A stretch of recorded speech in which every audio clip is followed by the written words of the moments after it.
Xbox babies, put the switch up. See me gearing up for war, don't get it mixed up. I come in peace, kid. I'm bringing commentary and the new releases. I put them hours in to get prepared now.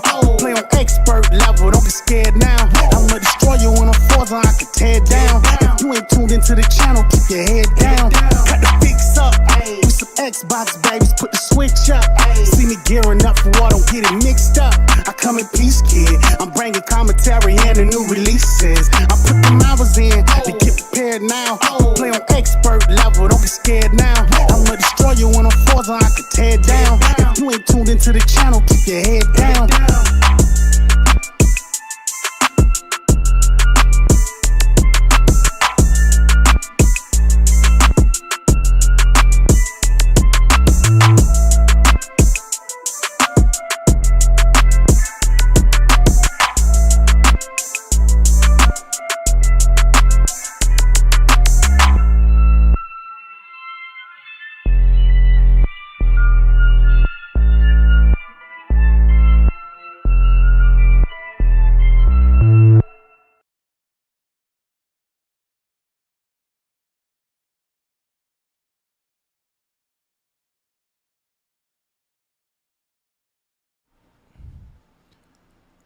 Family, thank you all for joining us tonight.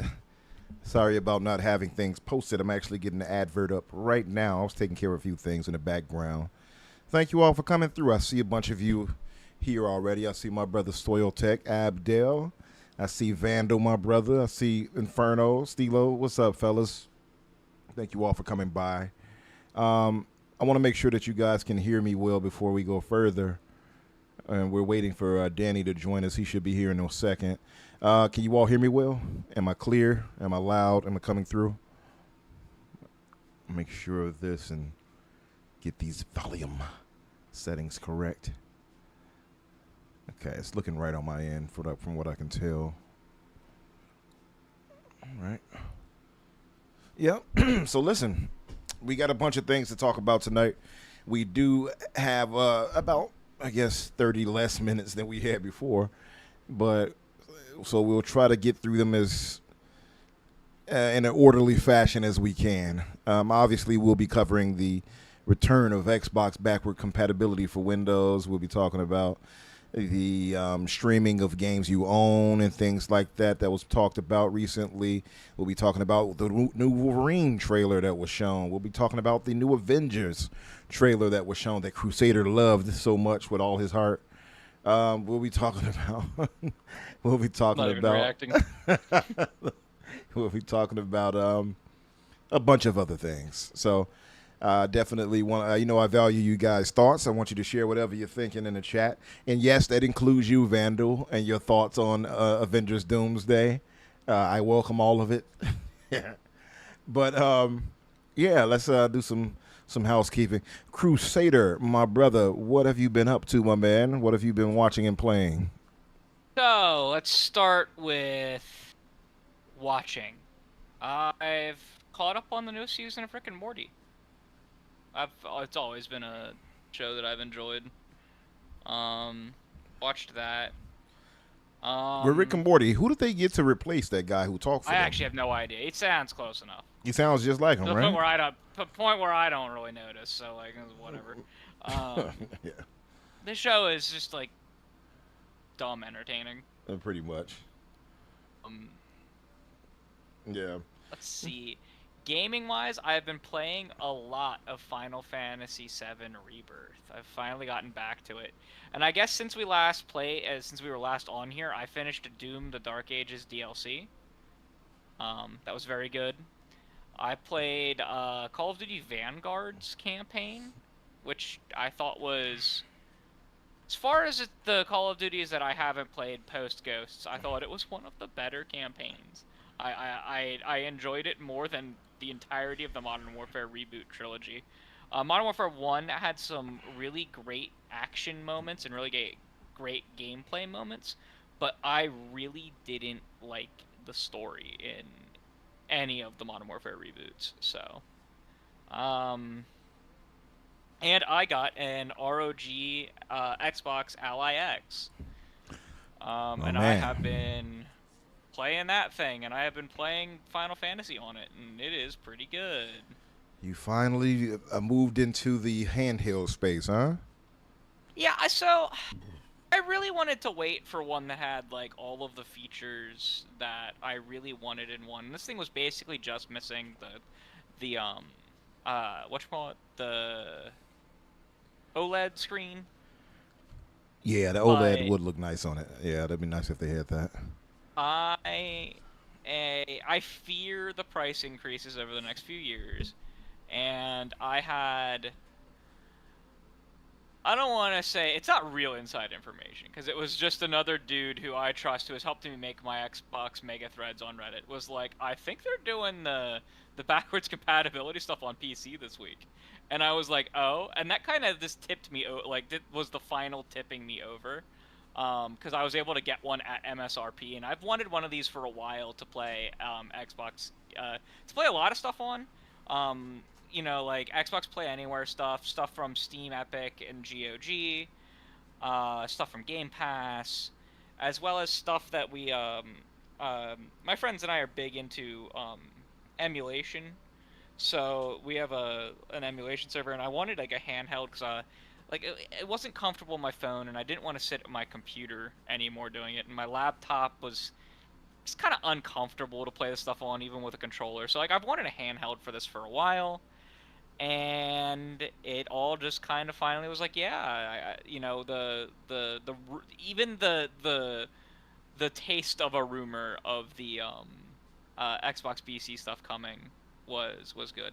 And like that was something that I'd be willing to bet the $1,000 for an ROG on, but not something I would want anyone else to bet that kind of money on, unless they were also like me and were at the point where it was like this. So it was kind of like, oh shit, it was right, I made the good bet here when yeah. when they announced that the other day. And we'll talk more about that on the show. It's the most excited I've been for like an announcement in gaming in a long time. Oh yeah. I mean, they don't know. The folks don't know necessarily, but we often see you championing BC all the time in the chat. So I know how much it means to you. Yeah, and it's really cool that we're getting these enhancements to the emulator, and it's really cool that we're getting achievements. We'll talk about that later, but like the sheer thought of that potentially coming sooner, because it had been reported earlier this year that like Jez at Windows Central and Tom at the Verge both independently reported that BC was coming to PC. So it was like, it was probably happening sooner rather than later. I didn't think it was really going to happen until November, but the fact that I could walk down to my Best Buy that's right by me and pick up one of these ROG Allies was pretty sweet. Yeah, that's dope. Pretty sweet. And you didn't happen to get it at a reduced price or anything, right?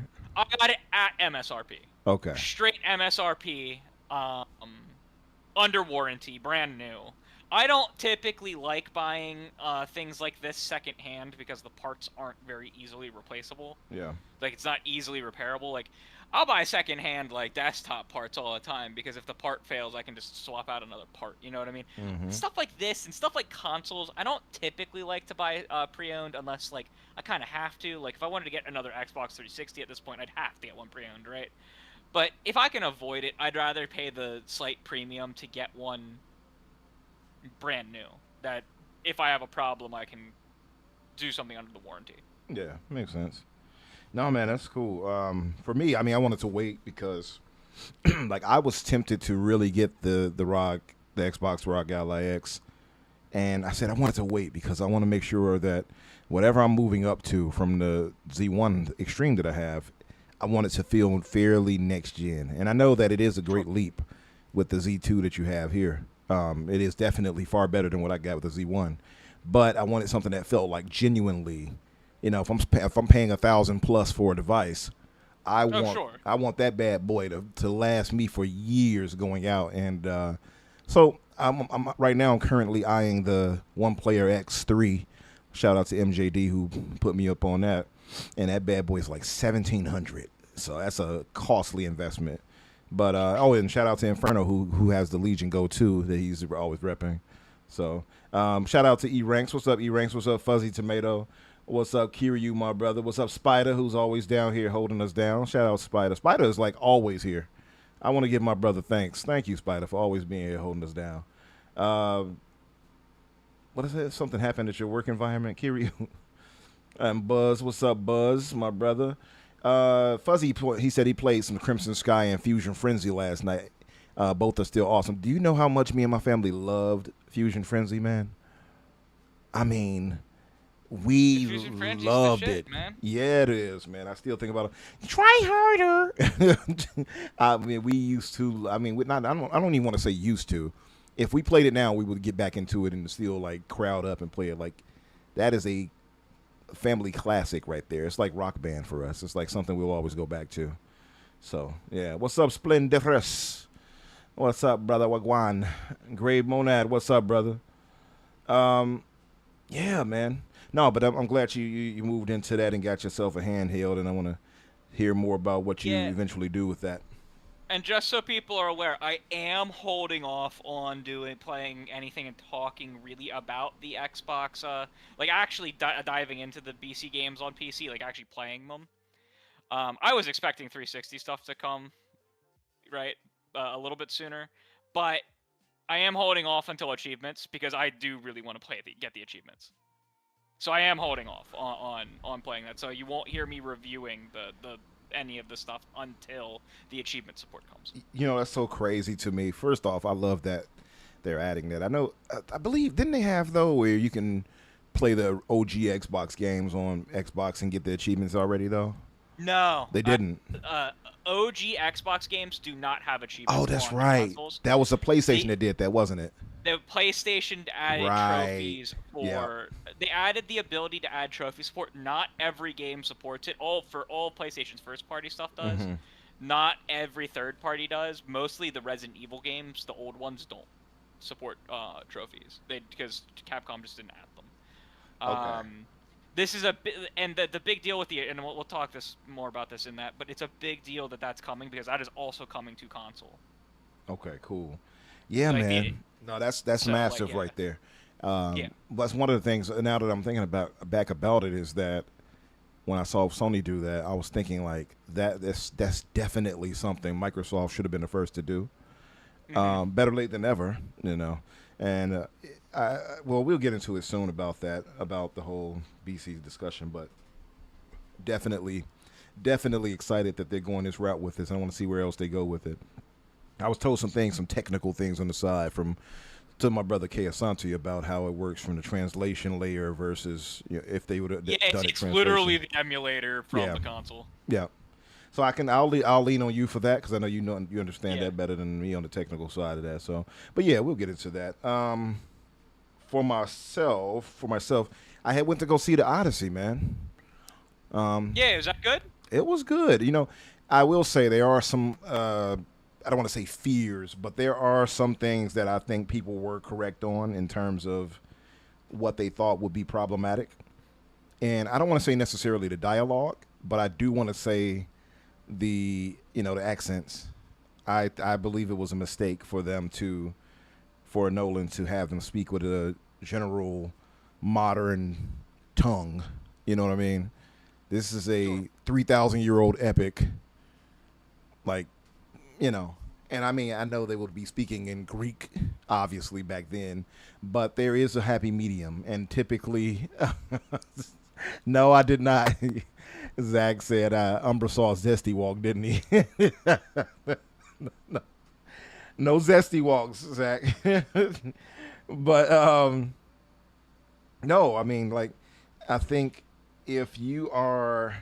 I feel like if you are going to tell such an epic like this and everything else is hitting in terms of visuals, in terms of the music, the OST, in terms of, I don't know, the grandiosity of it, I just felt like it kind of betrayed that when you start hearing them talking in modern speech. It just threw me off every time I heard them. And it irked me enough to where it brought the score down from what would have been a 9 or 9.5 to an 8.5 for me, and others had that same issue. Now I know people made much ado. Well, what's that? What's really funny is what people actually think is old speak, because a lot of the most classic translations of the Iliad and the Odyssey are only medieval English translations. Because I mean, English didn't proper English like we speak didn't really exist until the 16th, 1700s. True. Even before that, it was Old English, which you try to read Old English and you're like, what the fuck am I looking at? Ye old English. But see, that wouldn't bother me as much as just how compressed they have to do the Odyssey to get it to fit even in 3 hours. It's a 3-hour movie, right? Yeah, it's 2 hours and 52 minutes to be exact. But yeah, pretty much 3 hours. Yeah. It's a movie that I really want to watch, but I don't know that it's not Lord of the Rings, so I don't know if I could sit in a theater for 3 hours to watch it. Easily could watch it at home. I could easily watch it in my house at home. I could watch it 6 times over. Just don't know if I could make it comfortably through a theater without the ability to pause to go to the bathroom and stuff. Honestly, I'm so grateful that I did make the decision to use the washroom before the movie started, because had I not, I guarantee I would have gotten up. The one thing that's why I agree with you on seeing it this way. I mean, it was an experience. Don't get me wrong, right? Seeing it this way. I can see it in IMAX, full IMAX, crazy. There's 40 theaters that are showing it in the 70 millimeter. Yeah. Yeah. I wish I could have seen it in that one. 100% would do that. But if I'm just driving down to my movie theater, I'm not gonna. I agree. If you're gonna see it in standard, you may as well watch it at home. Yeah. I would imagine. Because to me, it was an experience. I hadn't gone to IMAX in decades. Sure. I hadn't gone to the movies. Hell, I hadn't even gone to the movies in years. So this was all an experience for me. But those seats do not match the price, because that ticket was $30 in tax. And those seats are so outdated compared to what should have been a premium, experience in terms of that. And I've gone to other movie theaters. They got standard, showings, standard screens that have luxurious, beautiful seating. Yeah. We have a couple of those. Yeah, man. That are real nice. And I feel like if you're going to have this for an IMAX, you're going to have to make everything accommodation wise to kind of fit that atmosphere, that to fit what you're paying for, essentially. And I just feel like these chairs they have for this place is just way too like outdated. They don't have enough room in them. They can't lean back. You can't you don't have enough stretching feet what's the word I'm looking for, space for your feet to extend out if you want, without kicking somebody in the back of their chair. Like it was just uncomfortable in that way, and I just was like, I don't like this. So yeah, that's where I was at with it. Other than that, I will say this too, one of Nolan's calling cards, I believe, is besides like outplaced events and events of the story happening misplaced, is a very loud presentation when it comes to the movie. And that movie theater was crunchingly loud. Like my bones were vibrating. That's how loud the volume was. It was crazy. But I will say it was an experience, and I did enjoy it overall, but it was just a modern tongue. And I mean, if you are a stickler for the Odyssey and Homer's work well, and the others people who I guess gave their oral storytelling with it, you're going to probably feel away if you're really a stickler for that type of things, because Nolan had to make cuts into the story what was told. Everything I've heard is that it's for the rendition he was telling, it was good. There wasn't a lot of shifts. It was mostly stuff was cut back, which is fine. Like you're making a 3-hour movie.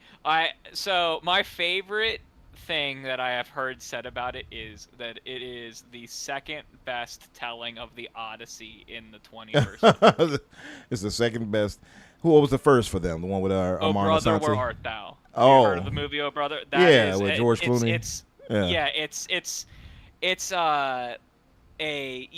that is the Odyssey. It's just converted into the 1930s. I didn't know that. Yeah. You go watch it. You may not pick up on it when you're watching it directly, but like the one villain is quote Polyphemus the Cyclops. He has an eye patch on his eye. It's like the wow. Villain. There's a lot of it. The governor is supposed to be Zeus. I see. And he's his wife. Because the whole thing is him trying to get back to his wife. His wife when is... he was in prison for Penelope. 18, 19 years. Yeah. So you watch it, and you're like, oh, it is the Odyssey. And of course that's way less accurate to the Odyssey than this is. But yeah. I do like when they do stuff like that. Such a great movie. It reminds me of what's the name of that?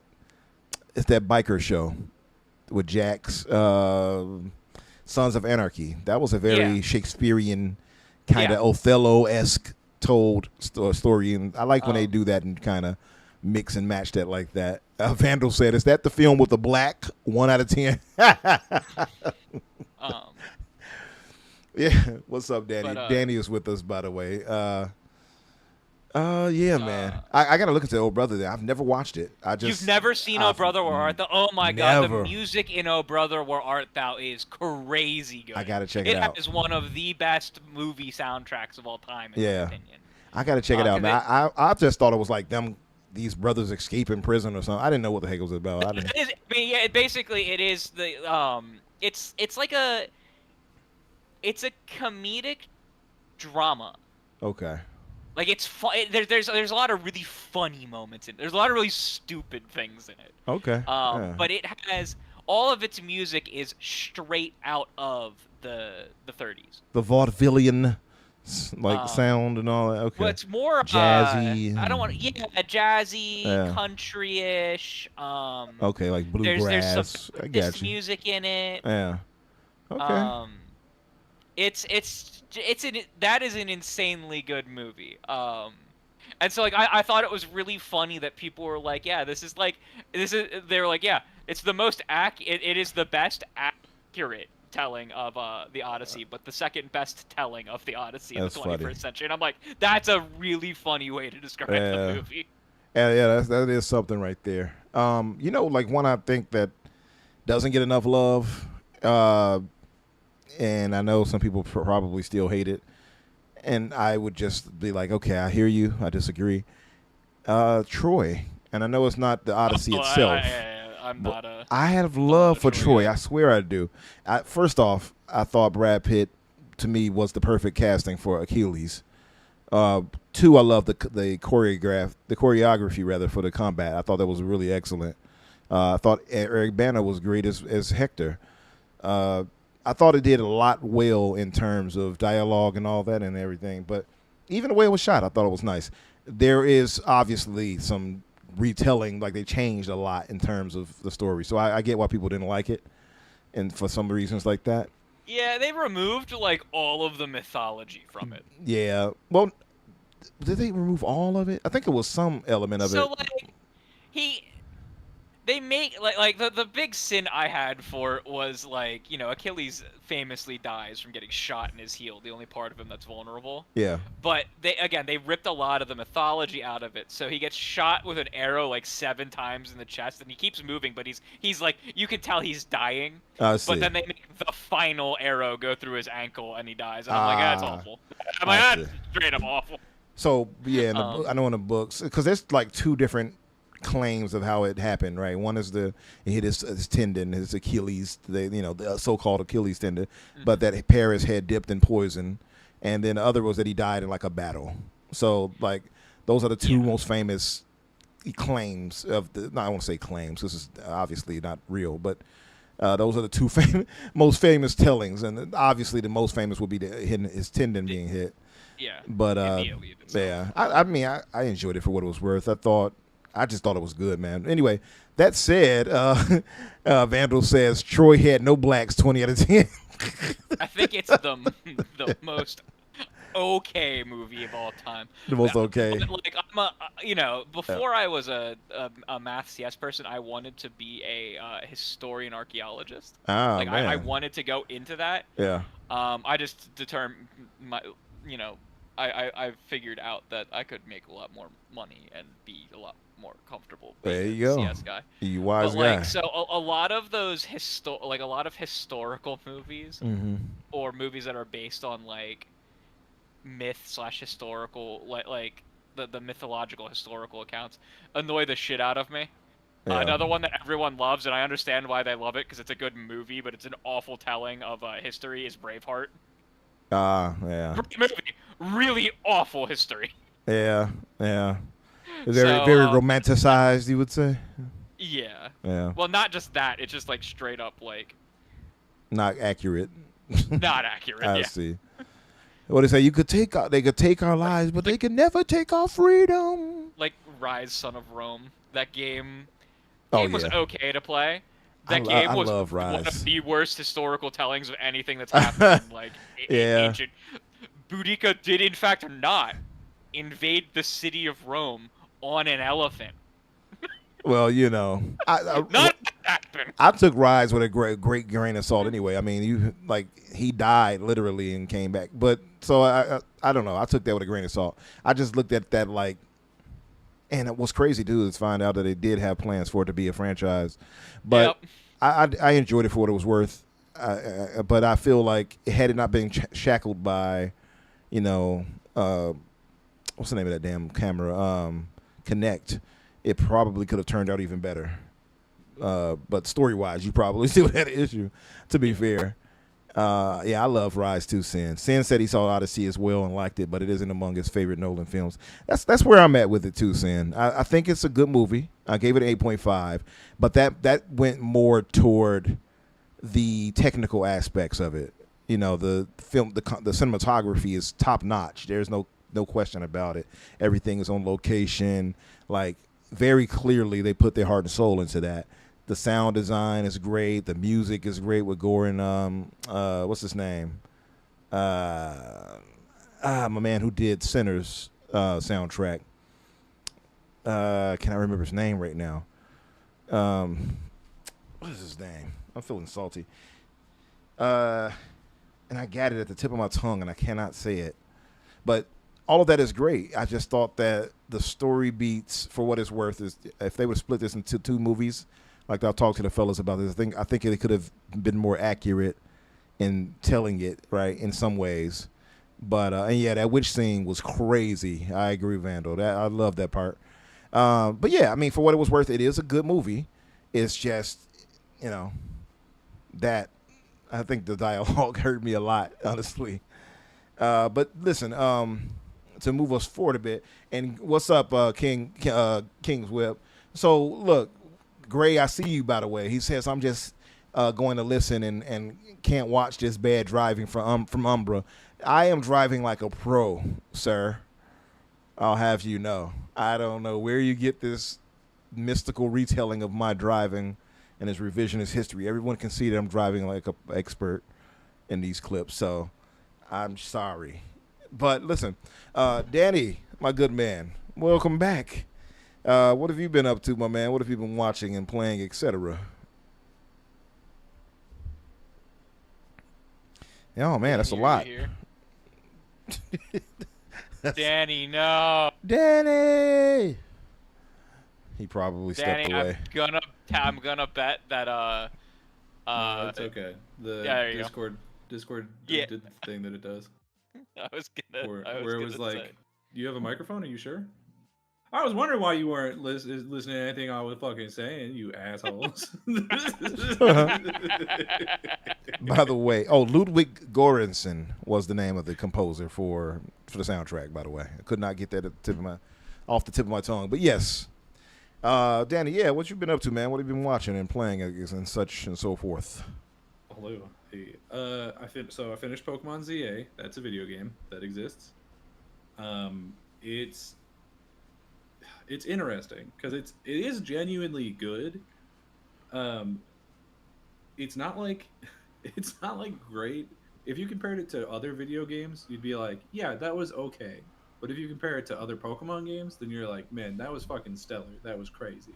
Like the ending of that game is an actual ending where like things happen and it's exciting and cool, as opposed to just like, I beat the guy. Here's the credits. like it's an actual video game, which is really cool.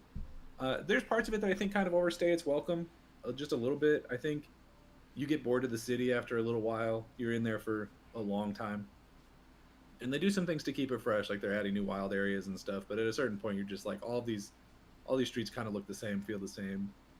So that does get old a little bit, and it feels like it takes a little longer than you would want it to. And I don't know if this is a spoiler, when you beat the game, they're like, hey, you beat the ZA, like Royale. Now that you're in the end game, you can just keep doing it forever. And I was like, no, I'm okay. I'm all right, actually. It looks like if you continue playing it for like a long ass time, you can unlock like additional endings, basically, like a further, like the true ending. So I just looked up what that was, because the way it was described to me is you have to go from Z to A like 10 more times or something. And I'm not going to do all that. Like I'm just not about to do all that. So I just looked up the cutscene. And it's good. It's an interesting, some cool things happen. And I like it a lot, and I loved my team, and it was a really fun game. But yeah, I'm not doing all that. I'm not doing it 10 more times. That's not happening. How much time would you say you put into that? Shoot, I don't know. I was fucking around a lot. I did almost every side quest except the like ones that pop up at the very end, which I'll probably do a couple of those because some of them give you like the ability to catch the legendary Pokemon, so I'll probably do those ones. But I think I'm kind of done with the rest of them. Shit, man, like probably like 30s, maybe like 36, 38, somewhere in there. Gotta catch 'em all. Gotta catch 'em all. Take it away, Danny. Yeah. This is probably the easiest one to actually catch them all, because there's only 230 Pokemon in the game until the DLC, which another thing I'm not about to do is spend $30 on the DLC for it. But it's a pretty achievable number, except that there's so many of them that you have to trade to evolve, and all of my friends are adults, so I can't do that.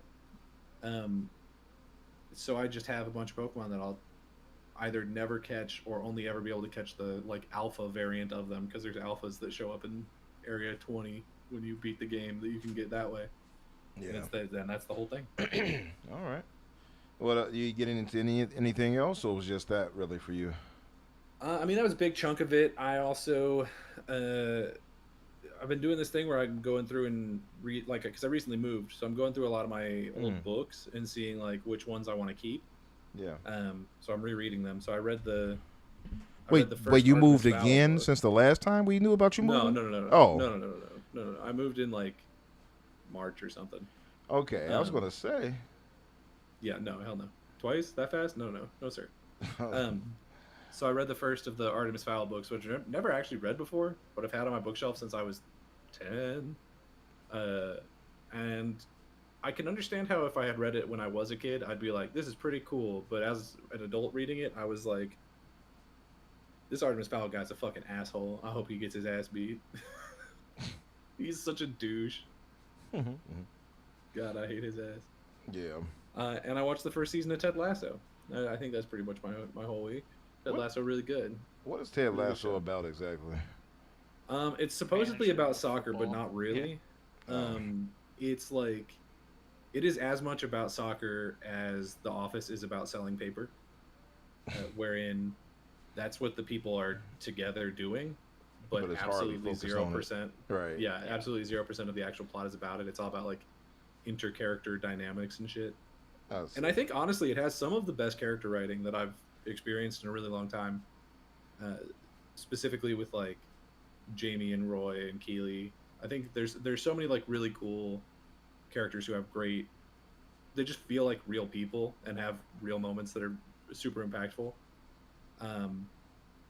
It's a really good show. I'm sure that all of this is things that were said in like 2021 or whatever when the first season came out. Like I'm sure I have no hot takes on this one. Yeah. But yeah, hey man, good show. I'm gonna keep watching it probably. Yeah. Sin says, "Are y'all not watching House of Dragons?" I absolutely am. Off. I'm watching it, but I did not see episode 3 and 4 yet. Sin, or was it 4 and 5 maybe? Yeah, I think there's 5. 4 and 5. Yeah, 4 and 5. I haven't watched yet. I fell off after episode 3 of this season, or I'm waiting. I'm gonna wait for the whole thing to be out and binge it. Oh, okay. Yeah, no, I wasn't entertained enough to watch it week to week. I will be entertained enough to binge it. You weren't value-tained? I was not I was not enjoying it week to week. I will say, I think the first two episodes are incredible. Man, like easily like took it up to another notch for me, to the point where I would put it in the top probably 10 or 15 of all Game of Thrones shows. Probably in the top 10. Well, just under the top 10, because there are some bangers from that's only 3 shows. Like, yeah, but like the first, obviously, Game of Thrones had some superb like must-watch TV like episodes, right? Like Hard Home and yeah. you know, you mean like Red top Wedding 10 episodes? Yeah, he means episodes. Yeah, because you said top 10 shows, and I was like, What? I don't think there is 10 shows. No, he was saying top 10 between the shows. Yeah. My vernacular failed me, but I meant like episodes out of the shows for sure. And so like the Hard Homes, the Red Weddings, you know, the Battle of the Bastards, it would be in that echelon. I would say just under the top 10, if not right near them, you know, or maybe matched and tied with some. The first 2 episodes are that damn good. And I believe I forgot the actress's name, but you know, Rhaenyra, she deserves some recognition at the awards for this. Like, she's been phenomenal. I'm just really afraid because like I know sort of how it ends, and I know for a fact that everyone's gonna fucking hate that. Yep. And I'm just really looking forward to that. I'm wondering where they end it. Yeah. I mean, it's got one more season after this. So. There's 2 very clear places they could end it. I guess we'll have to see. Yeah. Whatever way it ends, I know it's going to be tragic. You can already see the underpinnings for that now. So, how many seasons, I wonder, are they going to go? Are they going just to 4? There's 1 more. Okay, so it's going to be pretty tragic. That much is guaranteed. It already is. Yeah. It's just, it's how far do they keep going with the storyline? That's true. That is true. Shout out to Talos Ray. I see you, brother. Thanks for coming through. Junior Gaye, what's up? What's up, brother? Yes, Kiryu, I'm with you. He says House of Dragon makes me hate Game of fuck that ending more and more. That ending was horrible. Absolutely, 100%. Yeah. 100,000%. That ending was so bad. Season 8 was so bad to me. It actually retroactively spoiled the rest. Like I can't go back and watch it because I don't want to get to the end and see the season. I pretend like it ends with season 6. Maybe that'll be the trick I do. Just it ends here. That's no brand on the throne. Where they did some really cool things, but when you think too hard about it, the writing has you're like the writing has declined here, but I'm just not gonna think too hard about it because they did some really cool stuff. Yeah. Because Battle of the Bastards is one of the ending of season 6, right? It's that and the Sept of Baelor. That was I think Battle of the Bastards was the penultimate for season 6. And then the Sept explosion. That's right. Oh, that season was crazy good. That season was really good. Sheesh. When you think about some of it too much, you're just like, okay. Yeah. There's some plot threads with Battle of the Bastards where the battle was really freaking cool, man. But how they arrived at the battle happening was not great.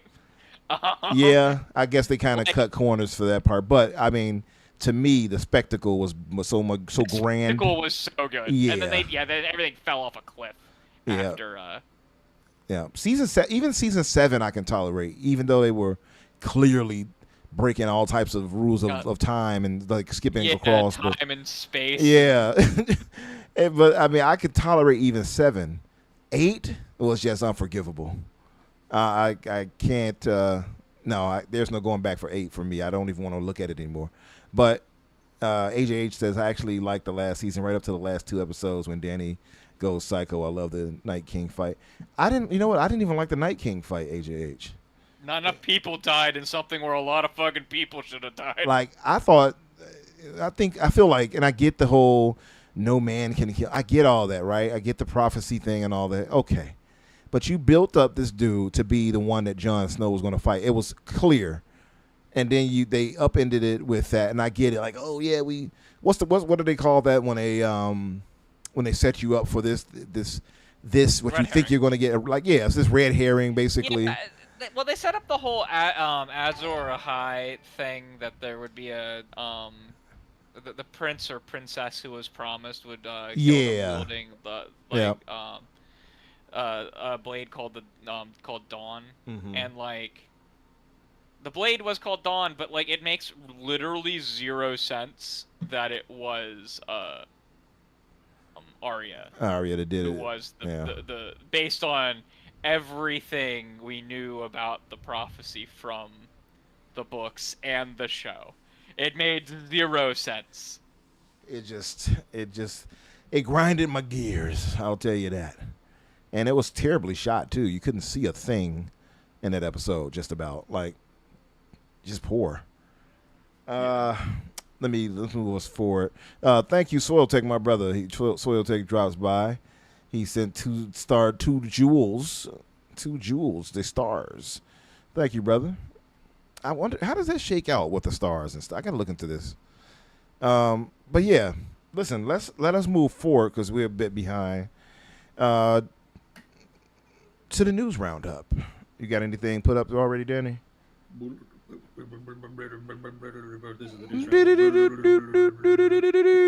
refuse. Not those sounds. It used to be fun. You know what I mean? Yeah. Now you gotta look me in the eyes. You just gotta get into it. Fun. How come you never buy me flowers anymore? Hey, this week is San Diego Comic-Con, so we have a lot of news that is not necessarily about video games, although some of it is about video games. Coming out of that, a lot of new trailers. I don't know. You put it as one of the main topics, but the Doomsday trailer is technically part of this. I don't know if you want to talk about it here, if you want to save it for the main topic. Let's save that for the main topic, because Umbra and I are gonna go back and forth the fuck on that. Umbra's gonna be like, actually, I hate Shuri, and you're gonna be like, I would marry her right now. So we also got. Okay, I'll throw this one here right now because it'll take 1 second. It's just for me. Percy Jackson's getting a 3rd season. Comes out November 20th, which is pretty cool. I'm really excited about that. The movie stopped after the 2nd one because they were really bad, and the show is pretty okay. So it's going further, and I'm happy about that. It's going to adapt the Titan's Curse. It's a good book. Good book. People should read it. Well, I mean, it's a kid's book, so go in knowing that. We also got a new trailer. If you for read the it, you will Resident be looked at as a child. Know that. Yes. Yeah. By me. That's fine. Because I will also read it. So We also got a new trailer for the what's the Resident old Evil saying? movie. We watch and we don't judge. How does it go? Something like that. I got no idea. Something like that. We watch and we judge. But go ahead. What were you saying? We get a new trailer for the Resident Evil movie. The Zach Krager one, I think is Yeah. the weapons guy, the barbarians guy. He did the Barbarian too, right? He did. He did Barbarian. Yeah. He did weapons. Those are, I think, his 2 claims to fame. I'm sure he did other things, but those are the ones that people really know. Yep. Both really great movies. I didn't see Barbarian, but apparently really good. So. I saw Barbarian, and I think I'm going to be honest with you.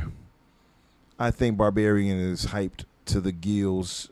I don't think it was that good. I thought it had moments that were great, and it definitely upends what your expectations are. You thinking it's going to go one way, then it's like, oh, it didn't go that way. That came out of left field. But it was left unexplained, and it was just like, I don't want to give anything away, but it was just like, what? Where did that come from? It was just odd to me. The Barbarian. It was just odd. It was like, okay, and then I can't say much, but I just don't understand how this. Let me shut up. Anyway, I can't say much because it will just spoil it. Shut up. Yeah. But you know, new trailer. Just to throw it out there though, you talked about the Comic-Con thing. Did you all see the stuff with the what was that one they had? It was the Black conference, not conference, but like this Black Con, and they're apparently being as ratchet as all hell. Apparently, I don't think I got an invite to Black Con for obvious reasons. Well, but I mean, I wasn't invited to the con. You weren't invited to it. I saw all types of like videos online and stuff like that, and like these girls were out there just, I mean, literally like in their skivvies. And I've heard tell like these people were cheating on their spouses and their people and boyfriends, girlfriends, whatever. And it looked like it because they were very comfortable with each other, like hugging up and doing all time. I'm like, what is this? And how do I get to this event? But what was the con? What do they call it? It was. What were they showing? I found it here. Let me see if I can find the name. It's a typical con. What is it called? It is called the. Where is it? She didn't list it. I'll find it and mention it when I find it. All right. But yeah. So yeah, okay. So this new Resident Evil trailer really didn't say anything that we didn't already know. But most notably, we get to see the guy who's the main character actually act, which in the first trailer he doesn't talk. It's just very much like a tone thing. He seems good. I think he's going to be really entertaining. I think people are going to really like him. It's shot like all of the shots that we see in the trailer are really pretty. It looks great. I'm super excited for it. It's probably the movie I'm most excited for the rest of the year. So here's hoping it's good. That's all we got on that one. What was that movie again, Danny? That one. Resident Evil. So for Resident Evil, I watched it a while ago. The trailer for it. The first one or the one that came out like yesterday? This is the newest one that just, I guess, released today. Interesting looking. I don't know how invested I am in this, though. I don't know if I will be invested in it or not. It seems like, and I know this director, and he tends to have this kind of weird, dark humor thing he goes for in his movies. You can even kind of see that in this. And I really don't want this to be some goofy, like, oh, it's kind of funny. I'm trying to ape Sam Raimi and not really tell a good story here. I don't want it to go that way. Yeah, I don't think it'll go that far for sure. But also, like, the Resident Evil movies games definitely have a little bit of that. They do have camp. Yeah, they got camp. There's a little bit. You know what I mean? Hell, a lot of bit. There's a lot of camp in them. That vampire bitch turns into a dragon. You know what I mean? Like, we go some places. Yeah. My brother Newscast says, he said that's how he felt about weapons, the way I was describing Barbarian. He liked Barbarian better. Who else said something? Depp is back. Oh yeah, Ebenezer. Did you all see that with the Ebenezer? I did not. Yeah. Yeah. Well, I saw the picture, but I didn't like watch the trailer or anything. Yeah. And I definitely didn't put it in the news roundup. I didn't think anyone in the chat I was gonna didn't. be like, I listened. we'll talk about Ebenezer. Old Ebenezer Scrooge. Yeah, I didn't even look. I don't know if is there a trailer. I don't know if Yeah, it there's a is trailer. one. Oh, I didn't watch Yeah, it either. it got dropped in a different one of my group chats about it. So. Oh, okay. I just saw him with a hat, and I know Johnny Depp was going to act his butt off. So, but yeah, it's good to see him back out there doing his thing. I know Kiryu's hyped for the Godzilla -0. But yeah, what else do we have here? Oh, you put there's the Wolverine trailer, but you put that in the main rundown as well. Yeah, I mean, I can what. Once we get past this, I'll play it after that. Once we get through the rest of this, and I'll play that and get your guys' thoughts. Sure thing. Well, then that's really it for the bigger stuff from San Diego Comic-Con. It's obviously still going. I think today was day 1, so that's all from the first day. We're expecting a pretty big Marvel Hall H panel at some point, I'm pretty sure. So there'll probably be a lot more news coming out of that. DC, I don't think is going, but there's a lot of speculation that they're going to announce things like during the time period regardless. For some reason, everyone keeps thinking we're going to get Batman casting. I don't know that I feel that in my bones, but it could happen, I guess. So it could get some cool things coming out of there.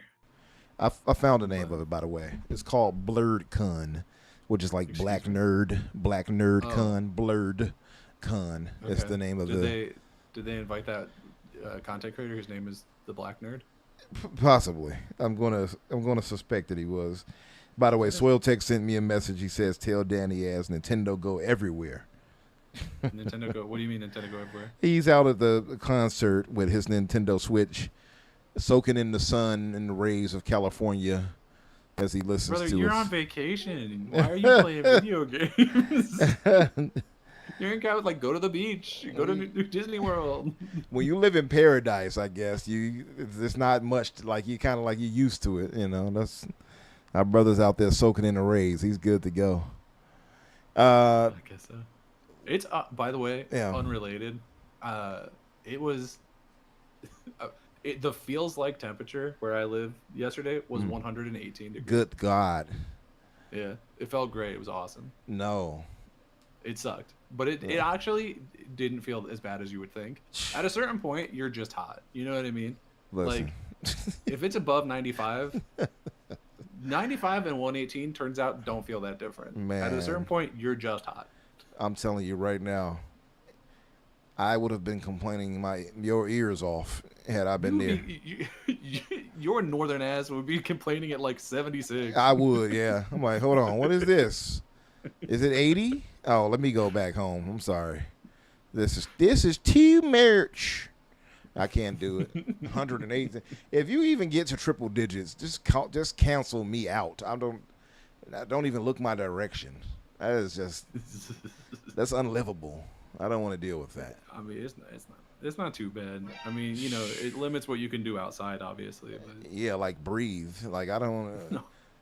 No, it's actually better to work out outside when it's like super hot because you'll pass out soon and then you won't have to worry about. Well, no, you gotta take care of yourself. you gotta. I mean, yeah. There's a reason that people in Texas are able to play football in the summer and not die. We figured it out. There's tech to it, and we figured it out. Man, look. AJH says he's dealt with 131 in the Sahara Desert, and the aircon on his tour bus had broke and walked out into that heat. It's like walking into a fridge. A fridge? A fridge. Wait a minute. Did you mean the oven? Did you yeah. get the wrong appliance? I was about to say, wait a minute. It was cold or it was hot? What was the...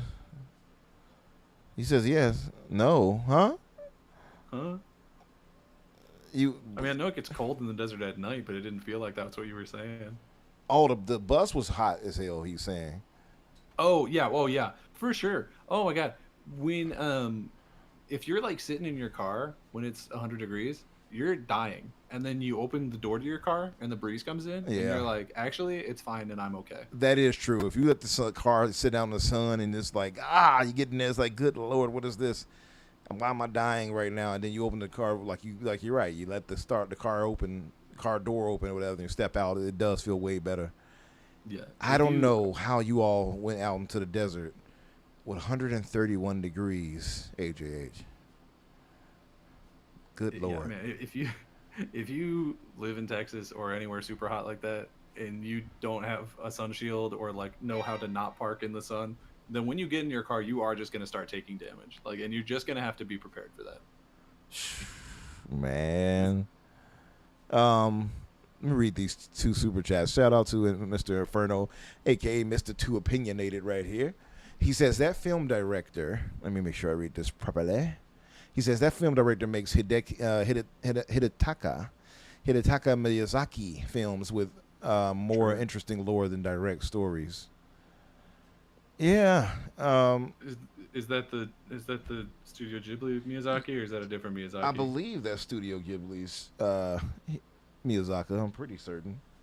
I don't know his first name. It turns out. Yeah. Wait, no, that's Miyazaki is from FromSoft, right? Yeah, that's From Software. I had to think about it too. Yeah, that's from Soft. Oh. So he's saying that that film director makes Miyazaki films with more interesting lore than direct stories. I mean, maybe I ain't seen anybody in Elder Scrolls Elden Ring come running at me. Yeah. Maybe. I mean, shit, maybe. Yeah. No, I mean, yeah, the lore he does have interesting lore. I see what he's saying. Yeah, I agree with that. Miyazaki has more interesting lore than stories. To me, I think storytelling is their poor point, actually. So I'm with you there. And he drops, that was a $5 donation, by the way. Thank you. And he drops another $5 donation. He says, the Defenders podcast, Danny Rand, Luke Cage, and Matt Murdock. Obviously, you would be Matt Murdock, Crusader. That makes sense. Yes. I'm okay. Danny, I'm okay you would be. I'm you would almost be blind in real life too. Yeah, well, there you go, Danny. Oh, yeah? Vision's awful. Danny would be Luke Cage, naturally. Sure, yeah, that's definitely makes sense. That checks. I guess. he's big and black, so that works. That fit. That, yeah. And that's what they've always said about me. And young Kiryu, my brother, drops a $2 donation. He says, Texas was so hot yesterday, my Jeep died. Goodness. My starter is taking like extra long to start up if I'm parked in the sun. Listen. It starts doing the like, and I'm like, the recipe. What's up, brother? He just said, "What's up, everyone?" What else did we have, Danny? So this one was the biggest topic from last week, but unless I just didn't show up for some reason, I don't believe we did one last week. No, we did not have a show. But we should probably at some point talk about all the stuff that Bethesda said last week, which was a lot, to be fair. Yeah, that's actually worthwhile covering. We didn't. Yeah, that's something we should definitely go over. So, I mean, you can really break it down into basically the same sections that they did it, which is number one, Starfield. They're like, it's definitely not dead. We're still doing the DLC, because a lot of people were like, oh, they're pivoting immediately away from any support on Starfield. And they're like, no, we're still doing the DLC that comes out next year, Starborn. And then they were like, there was a lot of their posting where they were just like, and these games are successful. And it's like, we knew they were successful. The problem was not that we thought they were bad. The problem is that we weren't getting them. But like a lot of their posting was like, Starfield had 17 million players or whatever. And I was like, cool. That's great. I'm excited for you. But I actually just want another game. So that's really all there was for Starfield. Is just, they're going to continue supporting it. They talked a lot about doing like updates and shit. Fallout is the one that they talked about by far the most. Mm-hmm. They said Fallout 5 is in pre-production at Bethesda proper. Yeah. Fallout 76 is getting a huge update called Raven Rock. That's going to be some sort of a prequel to Fallout 3, although I would assume that's going to be like a little soft on that. I don't think it's going to be like, and here's the dad here's Liam Neeson. We brought his ass back. Like I don't feel like that's happening. They confirmed, I don't know why I couldn't think of the word confirmed, but they confirmed both of the remakes, Fallout 3 and Fallout New Vegas, are both getting remakes and are presumably pretty far into development, because we've been hearing about it for like a year now. Yeah. And reconfirmed, of course, that Obsidian is working on a Fallout title. So there are presently 4.5, if you count the Raven Rock DLC as half, Fallout games in some sort of production. I'm really annoyed that there isn't like a spin-off Elder Scrolls game in production. You got Legends. No, fuck that. That's like saying you got Fallout 76. You got Blades. Yeah. Yeah, ESO. Yeah, ESO. I heard ESO was I want to alright. hear. I want to hear that Elder Scrolls game is coming out soon. None of this shit's coming out ever. Yeah, but like, there was a Fallout game since the last Elder Scrolls game, Yeah. and now What there about are it? four more Fallout games coming. I guess we had Oblivion. You know, There I was would have been happy. Oblivion. Hey. I would have been happy if they had been like, yeah, we're getting a Morrowind remaster too. No, they'll just remaster Skyrim again. That'll keep you guys happy. Yeah. Oh, the recipe asked, did anyone They'll else port it notice? to Why do you hate me? They'll port it to my cell phone that it can probably already run on. Listen. Oh, the recipe. He says, did anyone else notice the Xbox Cloud Gaming left beta today? Now, when you boot up the game, you get the new Xbox logo followed by a splash screen for the game you're playing. No more green playing. I did notice that actually. I tried it at work the other day actually. Recipe, and it worked for me. So yeah, I don't know if you guys had a chance to try that, but that said, there was another trailer that dropped, by the way, that we didn't talk about, Clayface. Did you all see the trailer for that? No. I did, yeah, that technically wasn't part of San Diego Comic-Con, but you're right, that definitely did happen. It's another one that like kind of doesn't tell us anything else other than what the first trailer told us, but just like gave us more looks at it. Yeah. But I mean, yeah, it looks really good. It Like, does I'm look- excited for it, and I mean It the looks pretty budget. good. I guarantee that movie makes its money back because those horror movies, low budget, and then everyone sees it because they're gross. So, Yeah, I feels like it could have just been a TV show almost, like it could be a series, but the TV show would have been more expensive maybe. because you gotta spread like 8 episodes. You know what Yeah. I mean, That eyes part was nasty too. I agree with that recipe. And he it's closed. pretty gross. I was like, ugh, It's gonna be nasty. it's nasty. It But- does confuse me, and this is something that we've talked about a lot on RSR, me and Sky. Yeah, Is like it's so fucking weird that like the Clayface movie is gonna be where we get our first proper look at Gotham in the new DCU. Like that is strange. Like we don't have a Batman. Yeah, we that's don't a good think point. he's gonna be in that. yeah. It's already been filmed, so I feel like we would have heard about a Batman being in that. We technically got like 1 second of an animated shot in Gotham during the Creature Commandos first season that came out like a year ago or whatever. But yeah, it's our first look at Gotham proper is good. Like the visual language of what Gotham looks like in the DCU is going to be established by this movie. And we're like, that's crazy. Yeah. Like the movie's probably going to be fine to good. It's definitely making its money back. But that's crazy. Like the order in which they have chosen to roll these things out is actually insane. No, yeah, I'm with you on that. But to get back on, I deviated us. I'm sorry, but on It's all your fault.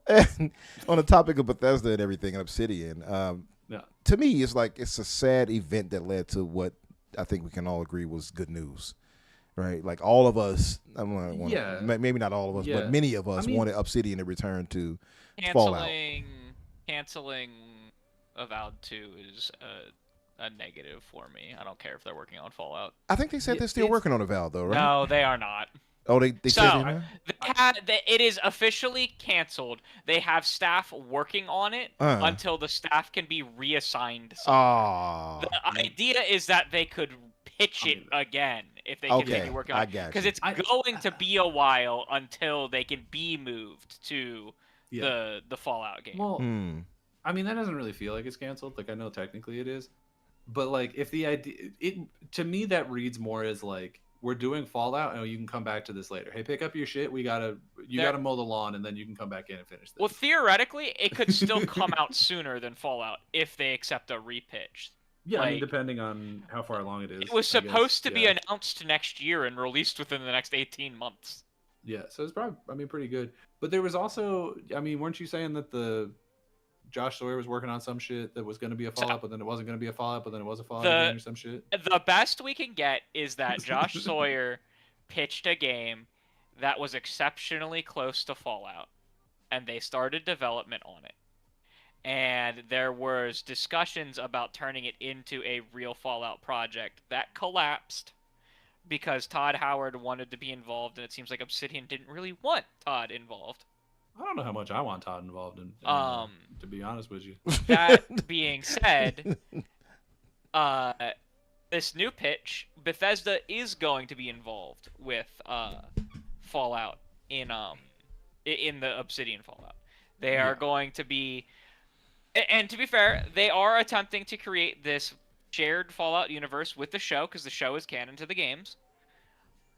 And when you have that kind of stuff, you do need an overarching body that can manage any external stuff. And Obsidian, while they're internal to Xbox, is external to Bethesda.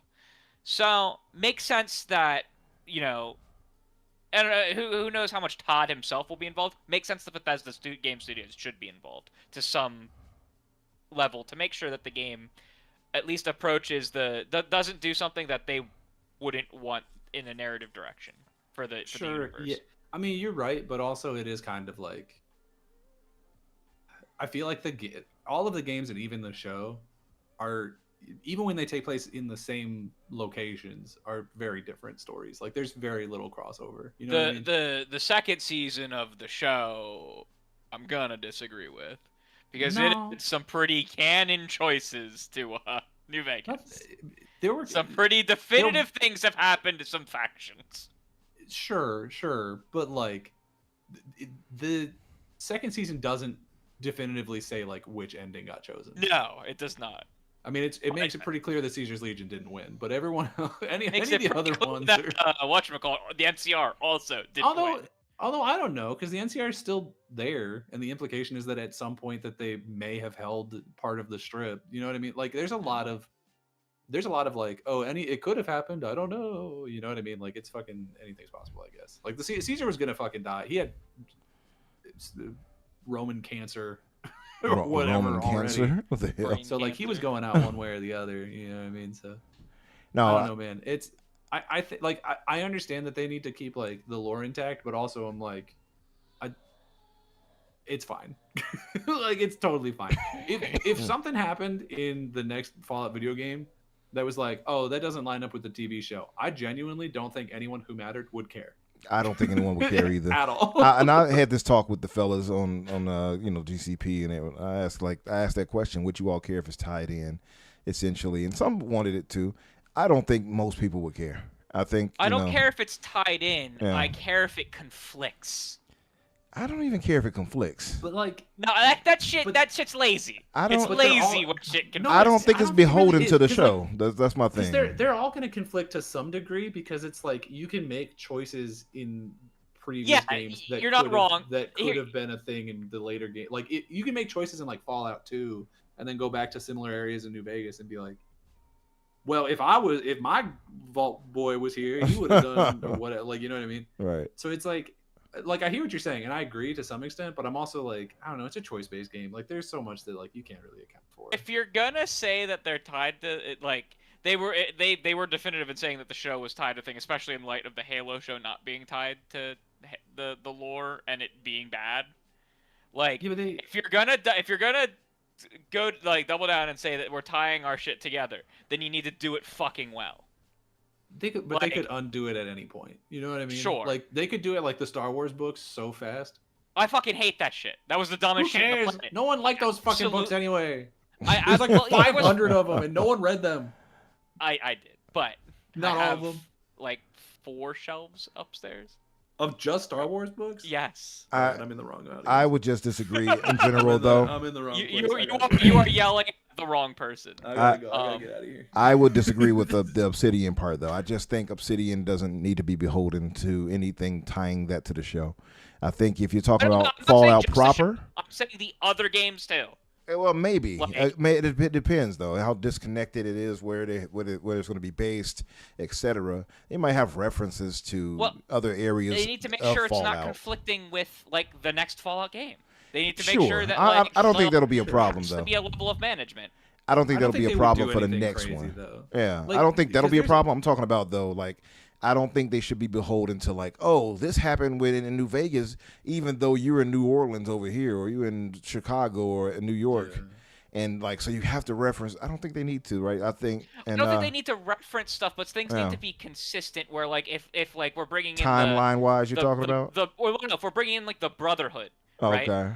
There Well. are things that like that they would have the Brotherhood do, and there are things that they wouldn't have the Brotherhood do. Like Mhm. like Well, but even- consistency in like if you're making it, then you have to make the new version, like the new variant. But couldn't of they the have Brotherhood different distinct enough. sides of the Brotherhood though, right? Like some Correct. yeah. I mean, like the Like, Brotherhood in particular, like every chapter of the Brotherhood. Correct. Right, There's right. a Like, level it of doesn't making it consistent enough Yeah.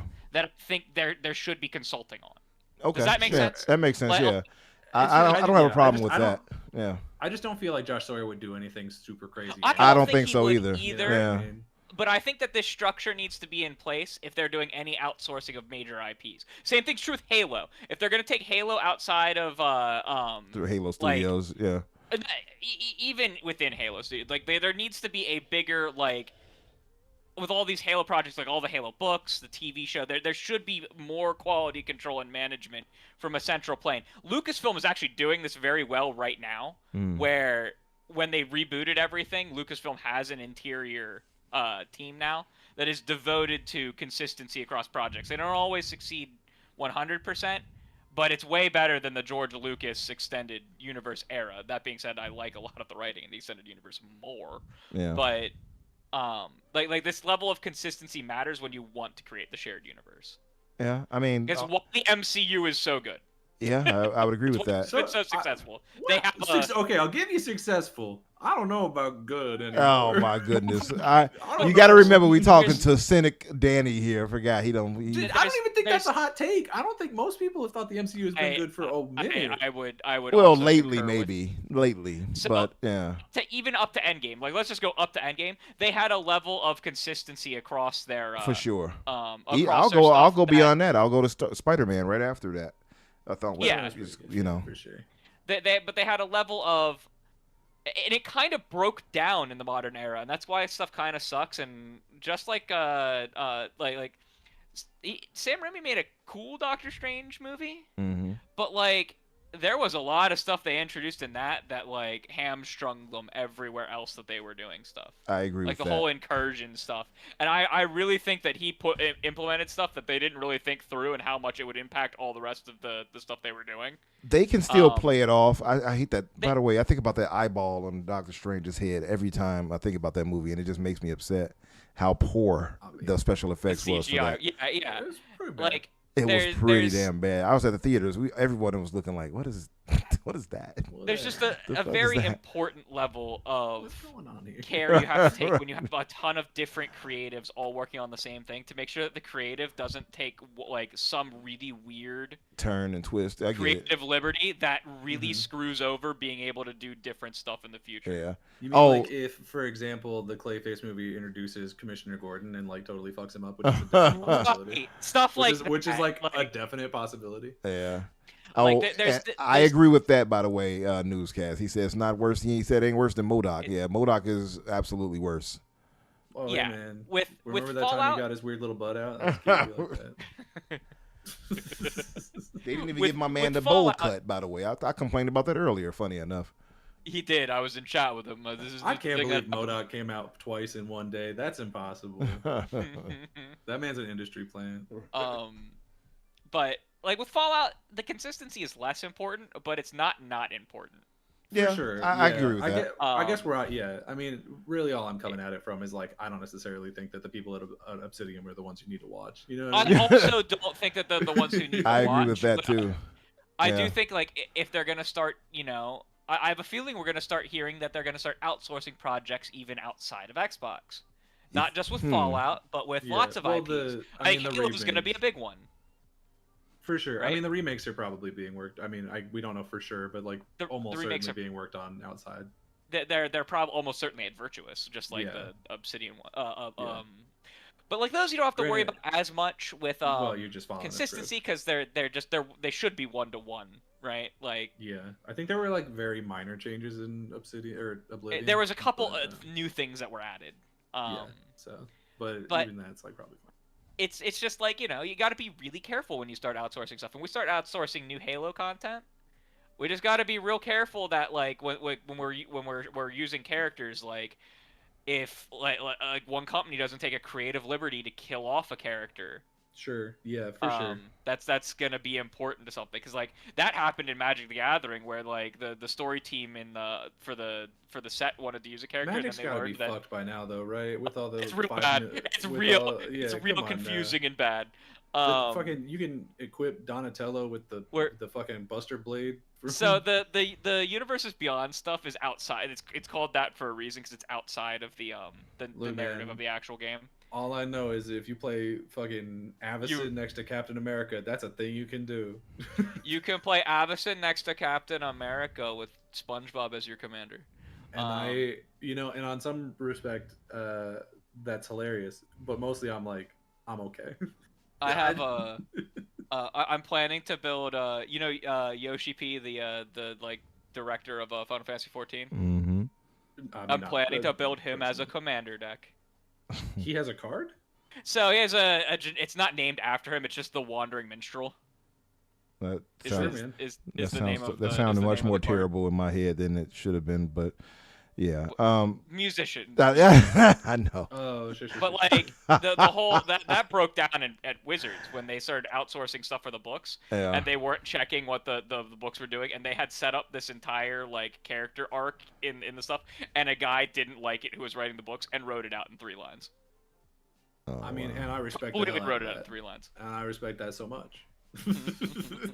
Listen, that said, even with this whole situation here, I will say a lot of this movement here with Fallout and everything like that, it seems to be that Asha and team are very much like, hey, we need to get the ball moving here. I don't believe for 1 second, I'm pretty sure you guys agree that this was a Todd Howard decision alone. Like, he was like, let's get Bethesda, let's get Obsidian in this. I don't think so. I don't know how much she had to twist his arm, but she definitely, I don't know that she even really asked. I think she was like, you guys want to do a Fallout? Cool. Because like, that's probably frankly, it. It's like, I don't know. I mean, look, I like Todd Howard well enough, but like, the people who invented Fallout work at Obsidian. Mm-hmm. Like, I understand that Bethesda or ZeniMax, whoever like bought it a while ago, and that they made some really good games, but including what's his name, Tim Cook, right? Tim Kaine. Tim Kaine. I'm gonna say it was like Tim we all work Batman. in the same factory now. You know what I mean? Like we're gonna need to figure some shit out, especially if you're gonna spend 70 years making the next Elder Scrolls. Yep. Listen, I've gone on record saying this before. I still believe Obsidian has a kind of outdated gameplay style of how they approach things. So I was already super excited for the possibility of Obsidian working on a Fallout title way back when we first all started theorizing this. So to see it actually come true now, I'm expecting that they're going to turn in something crazy good. And I know that we saw that Asha said that she's going to, she's not decreasing the budget. They're just going to, refocus in on these games. We know how important Fallout is to them now because of the show's success and things like that and general strength of the IP. I'm going to guess this is going to be one of Obsidian's best games that they make, and I'm here for it. What do we think about exclusivity for them? Because that's a good question. That's the talk of the town. It will be. I think it for sure I don't think Fallout will. Fallout, I'm not sure. Elder Scrolls will. Elder Scrolls. I don't think Fallout will. What would be bigger to keep to you guys? What would be bigger in this case? Elder Scrolls or Fallout? Considering Fallout's recent success. Elder Scrolls is by far the bigger game. It would probably be the more impactful one to keep exclusive. Yeah. Just because of how big those individual games are. I think they make Fallout multi-platform just because of how much they're going in on like the show and that stuff right now. And I think they're going to use... Because, like, again, we got that really awful quote because Matt Booty can't keep his fucking mouth shut. About don't get too hung up on the single-player games being exclusive. So, like, not all single-player games will be. And I think I think Fallout's going to be the franchise that won't be. I think that... I don't think that that's true. I think that probably what he means by that is all of the ones that we're already looking at. You know what I mean? Like, I think probably that Senua game is going to be multi-plat. I think fucking... Well, who knows if they're even actually fully publishing that anymore. They claim they are. But I think a lot of those ones, like a lot of the ones that are already announced, are going to... Probably Blade even will probably be multi-plat. But... Well, because it's going to be whoever ends up buying that company is going to be wanting to put it everywhere, I'm sure. But I think I mean, you say like, oh, they would want to put it put it on PlayStation because of the TV show, but like, Last of Us is nowhere. You know what I mean? So I think that they will probably view it on the sure, but I think they're going to view it in very much the same way. Like they're going to be like, we have a franchise that's breaking out into this big multimedia success. We're going to keep that for ourselves because that's the one that's going to sell. That's what I would want them to do. That's what like, I think. That's what they're going. That's what I want them to do. Well, plus, you have to keep in mind that like this game, this game's fucking years away. So it's like, a lot of it I think will come down to what else is launching in that window. Because if there's not another big one, then they're absolutely going to make it exclusive because they need to have. I'm also really curious what they're going to do with the remasters.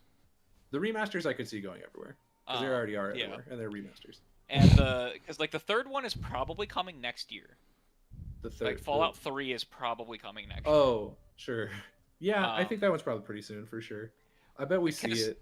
It was leaked at the same time as Oblivion and reported then as coming the year after Oblivion. Now this is going to be 2 years after Oblivion, and that makes sense given the chaos of the last forever. But yeah, I wouldn't be surprised if we see it like Game Awards. I could see that, and then it's released like first half of next year. I would also be like, they could just not hear about it again until it drops. Yeah, I mean, I don't drop Oblivion. I don't think they'll shadow drop worst it. kept secret in the planet, but it didn't shadow well, but drop. and this one was already the worst kept secret. Yeah. But then they released the secret. So I think now that they've officially announced it, I think they will talk about it before it comes out. From what I understand about the New Vegas one was greenlit in the last few years, so I don't think that's coming. I think that'll be the next one. That'll probably be the next one, but that'll come before the Obsidian one for sure. But yeah.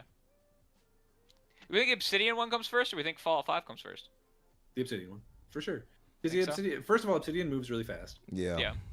They put out shit. Bethesda has been dragging their dick for. And they have the like next 3 years are gonna be Elder Scrolls development still. Exactly. They can't even start on it. Also, too, it'll likely be in Unreal too. So I imagine that it'll be turned out quicker.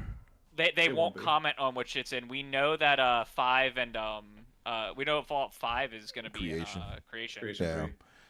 I mean, I'm happy to see the evolution of the creation engine to 3. I want to see what they can do with it, but I'm almost certain that Obsidian's will be Unreal Engine based, just off of what they made with Avowed and They've worked with creation before. Have they done stuff with the with New Vegas, right? Yeah. I mean, I think there's a strong probability that it's both, but I think if it's one, it's creation. I don't think so. I think because that's the fact of the matter is Unreal cannot make a Fallout game. It simply it can. It super cannot. Unreal is dog shit at open world games, and we all know that. It is not great at Unreal. I mean, open world. You're right about that. It's really bad at open world. You're not wrong about that part. I had to concede to that recently. You're not wrong. But it's really bad at that, and it's really bad at the like keeping track of where 5 million items are at the same time, which is what Creation's like entire job is. So I think if you built a Fallout game in Unreal, it would just be a different game. It's also gonna Unreal is moddable, but they'd have to, in order to recreate what they have with the Creation, like the Creation Kit and the Creation Club. That would be a monumental undertaking. A lot of tools they have to put into it. Yeah, the amount of internal development they'd have to do for that, and I guarantee you they're gonna want the Creation Club stuff. That's part of the reason why they're continuing on with the Creation engine for Starfield, because they do want to turn it into a microcosm. It'll be much smaller, but a microcosm of user generated stuff that they take a cut of the money from, like Roblox and other things like that, and Fortnite, where Fortnite has the UEFN stuff. Yeah. I feel got like really popular, which is crazy. Yeah, that brain rot game. I mean, the thing for me, I feel like if it was Creation Engine, they would have said it. So for me, if it was to be left ambiguous, tells me that it's likely not, or at least they're still trying to decide. Maybe that could be the case. Yeah, and it also could be the case that they're experimenting with doing what they did with Oblivion, where they're trying to staple engines together. Yeah. Also, isn't there a rumor that they're remaking the first original Fallout and stuff like that? And That's being rumored by me because I want it. And I think you just heard me saying. Oh, that. maybe it was you. Yeah, Yeah, I opened up my window like Five O Goes West, and I was singing it to the moon. So you might have heard that. If that was greenlit, I think we would know about it right now because they announced literally everything that's coming. That is true. For very Fallout transparent, right? This is very unlike Bethesda when it comes to this. That's how you know Asher had something to do with it. Fucking Kotaku article. I'm so mad. Let me read this super chat that alludes to that. I was gonna. Oh Mr. Inferno drops a $2 donation. He says, "Does this feel gross?" Like Kotaku says. Go ahead, Daddy. It just pissed me. So first of all, the person who wrote that article is the same person who wrote a misleading article saying that Compulsion was shut down. So there's and it's Rebecca Valentine, just in case anyone didn't look it up themselves. And in the wake of the layoffs, when people were like, "Oh, well, those studios didn't get let go," like that's not as bad as I thought it would be. She was getting like hardcore triggered and like screaming at people online for being not mad enough about the layoffs, I guess. And then they started announcing things that people do want to hear, which is like, yeah, of course they're going to do the bad thing and then do the good thing. That's what every company ever does whenever they have bad things to announce. And she's like, oh, it's so gross that they're trying to distract us with good things. And it's like, so like, we're not allowed, much like reviews for the fucking new Halo game, we're not allowed to appreciate this new thing that's kind of unrelated because they did a bad thing in the past. What do you mean? Like, have the capacity within yourself to hold two emotions. It's not that fucking hard. Be an adult. Right. Yeah, like, truly. I don't think I could say that better. Truly. Be a fucking adult. Like, be mad at the things you're mad about and be happy about the things you want to be happy about. That's funny when we talk about this, by the way, because when we get to it about the Halo Combat campaign Evolved, there is somebody who does that exact same thing that violates that. Yeah. And brings in other situations in politics into a review where it was just out of place. Like, you're allowed to be excited for a game and be mad at the company that makes the game. Like that's totally fine. Yep. People buy the new iPhone, but Apple's a dog shit company. Like we all know this. It's not. This is not a new emotional conundrum that people are having to deal with for the first time. Yeah. You're allowed to be excited. Like PlayStation is gonna probably also do layoffs this year. If not, we can just talk about the Blue Play situation. Well, they already did. They just gutted Bungie. Sure, okay, yeah. But we don't. When Wolverine comes out, we don't have to be like, oh, but they gutted Bungie in the review. Like we are allowed to be like, the game's just good. We're allowed to do that. And if you want to take that hill and you want to say that, you know, I'm upset at Wolverine, or I'm upset, you know, with Sony, and I'm not gonna, and like all of this stuff, right? You could say that and then say, I'm not going to review this game because of that. Instead of putting out a review of a game that's not reviewing the game. Right. Like the one, it is like if that's the hill you want to die on, then actually properly die on that hill. Don't write for clicks on your site and or write for clicks on your site, but don't actually publish a review while doing it. If you actually want to protest it, the better thing to do would be to not write the review and draw attention to the fact that you're refusing to write the review. I respect that, right? Yeah. Because that's actually standing for something, as opposed to, well, this review's gonna make us money, so I'm gonna make a review about it. Right. But I'm gonna give it the most dog shit nonsense score that doesn't actually reflect the game. Because like you can get like if you have something bad to say about the game, you can give a game a bad review that's like out of the norm because of reasons that are for you. But it should be about the game and not about the company making the game. Yeah. You know, like if like there was performance things and like that performance really fucking matters to you and you weigh that higher than other people and you want to score something lower because that's fine. But like you're going to say that because of the layoffs that didn't even happen at Halo Studios that you're going to knock their game. It makes no sense. It's not even no sense. We have to get to that review because that review is fucking crazy. Well, can we just talk about that now? Let me. I wanted to talk about the Rebecca Valentine thing real quick. Yeah, go off. The one thing I wanted to say about that you didn't cover because you said everything perfectly. The one thing I wanted to say about that is they said they were resetting Xbox. Like, and they said that they were gonna that they were gonna there was gonna be cuts, there was gonna be layoffs, there was gonna be studio potentially divestitures. They told us all this. They also told us that they'd be refocusing efforts, that that they were gonna continue to invest, and that they were gonna generically refocus efforts to things that made sense, right? Well, they came out and publicly told us about the layoffs.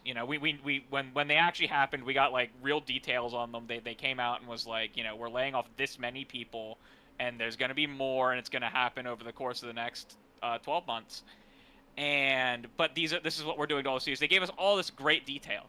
Did people not expect them to also go into detail about the other things that they were resetting with the organization? Exactly. Yeah. Like, they went into sharp detail about all the decisions and why they were making these decisions with the layoffs. Of course they're going to go, like, ignoring any form of key jingling and, like, good news. Of course they're going to go into depth onto how they're actually resetting the rest of the business for, like, sheer investors' sake, right?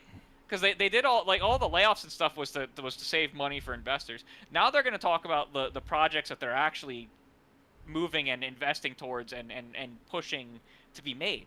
Like, of course they're going to talk about all of this. Even it's not key jingling. Everything that they've been doing has been open on exactly what they're doing. So of course they're going to exactly lay out what they're doing with all these studios that they've shifted all of their projects around it. Like, yeah, you could be mad and think that's key jingling, but like it's not. It's just a continuation of everything that they've been doing. Right. Well, and half the shit that they said, communication. half the shit that they said in this Fallout one in particular, the Bethesda one, I guess, at large, is like things that we already knew. Like, it was already rumored. They just confirmed it. They confirmed it all. The Fallout thing was like the Fallout at Obsidian thing. Like, I think Jason Schreier had already leaked that. Like, all they did was confirm shit that we already knew. Yeah, Fallout Obsidian was originally reported by VGC, and then Jason picked up on it. Fallout New Vegas was reported originally by Jez earlier this year. Yeah, like a while ago. And he was getting really nervous about the Fallout New Vegas stuff because he didn't he had reported on it, but no one really corroborated him. Yeah. And then he was like, "All right, I was right. Great, the source that I took a bet on writing about was right." Because he was like, everything seemed accurate, but no one else seemed to back me up on that. And then like the Fallout 3, we've known about Fallout 3 since the FTC trial. Yeah, we know about that for It's been forever. Yeah, we knew about Oblivion slightly longer than it, right? Like, so yeah, 100%. The only thing that was new here was a direct confirmation, 100% without a doubt, that Fallout 5 was going to be Bethesda's next game after Elder Scrolls 6, which Todd had alluded to in so many words before. He basically said it like when but Elder Scrolls was announced. But now it was a full commitment by the company, so. Yeah, it is good to have transparency. That's the one thing I like the most. 100%. Yeah, because Todd and the team, you just find out later when it's about time for them to show you something. But I like transparency. I like that they're like, hey, this is the roadmap. Especially since we know a lot of these games are going to be out into 2030 and beyond. So I want this shit for Halo now. Yeah, for a fact. Because Halo's roadmap is not looking too great per Rebs Gaming, and well, it's basically a new studio right now. Like, there's a lot going on over there. Mm-hmm. But it's like I want to hear what's going on with Halo, and there needs to be more Halo development than just internal at this point, because you're putting one new game out every 8 years at this point, and it's unacceptable for something like Halo. Hey Asha, if you want more Halo content, pay me $100 and I will write a Wattpad fan fiction, and you can publish that. Because Halo is one of the only video game franchises that has a successful transmedia presence since its inception. There have been 2 to 3 Halo novels a year since 2001. The first Halo novel came out before Halo 1. And some of them have even been good, but not a lot of them. Most of them have been pretty good. Well, I don't know. There's that one What's that one where it's like a million billion years in the past, and it's like Yeah, the Forerunner trilogy is not great. There's honestly, Cryptum, Silentium, and Primordium were the 3 books. The here's Forerunners my, have returned. Here's my official pitch: is whatever the next Halo game is, we just like fully retcon the whole didact situation. We just pretend that shit didn't happen. You know, I feel salty about that though, because actually we were just high. We were just fooling y'all. I feel bad about that because the Didact I think could have been a great like actual villain, but they fumbled that so hard, and then had him be off screen in the books. It's like why would you do that? It was a comic. Yeah, they had him in the comic get off screen more or less. Book.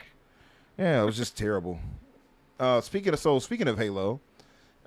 Since we are on that, Want to do that review now? Yeah, let's talk about it. Yeah. So Halo Campaign Evolved scores have come out, review scores, and it landed at an 83 overall on OpenCritic and an 81 Metacritic, which is fine and it's not bad. Pretty expected. I It's didn't expect it to do that great, to be honest. Yeah, I expected the 80s area for it too. Yeah, but what I do take the issue with though is where I see people I feel being a bit unfair when I see something like a 6.5 or something. I'm like, that doesn't feel right to me. It feels wrong. I read that review. I read the 6.5 review. Yeah. Supposedly, and I'm gonna look a little bit more into this. I'll report back next week on our show. Supposedly, performance on the base PS5 is absolute dog shit. That's what I heard. Like, yeah, you was mentioning that. And that was DualShockers reporting on the base PS5 version. Mm-hmm. And like I read that review with the 6.5, and they were very, very fair to the game, and they were like, the performance is unacceptable, and it causes the screen to look awful. Like the visuals on the screen, they were like, it is what should be a really good looking game and looks really good in other presentations looks really bad here. And I'm like, all right, I'd have to actually see it for myself, but I could, I could be behind your review for that version of the game. Yeah. Like. I couldn't tell you. Yeah, I mean, if it turns out that that's the case, that it was terrible in performance, I can't get mad at that score. But it just feels almost like, how do I put this? Maybe it's the Halo fanboy in me that feels away. Like, how dare you give my Halo that, right? Like, I don't know. Sure. It might be it. CE is my second least favorite of the Halo games, so I'm kind of like, whatever. If they had given Halo 2 or 3 that, I'd have been like, all right, let's put up some hands.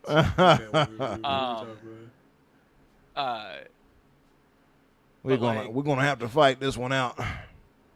Yeah, I fully expected, because it's kind of in line almost exactly with the aggregate score for a remake of hilariously the remake of Last of Us Part 1, where on PlayStation itself it reviewed really well because it played almost flawlessly, and then the PC version tanked the overall score for that game because the PC version was doo-doo water, if anyone remembers.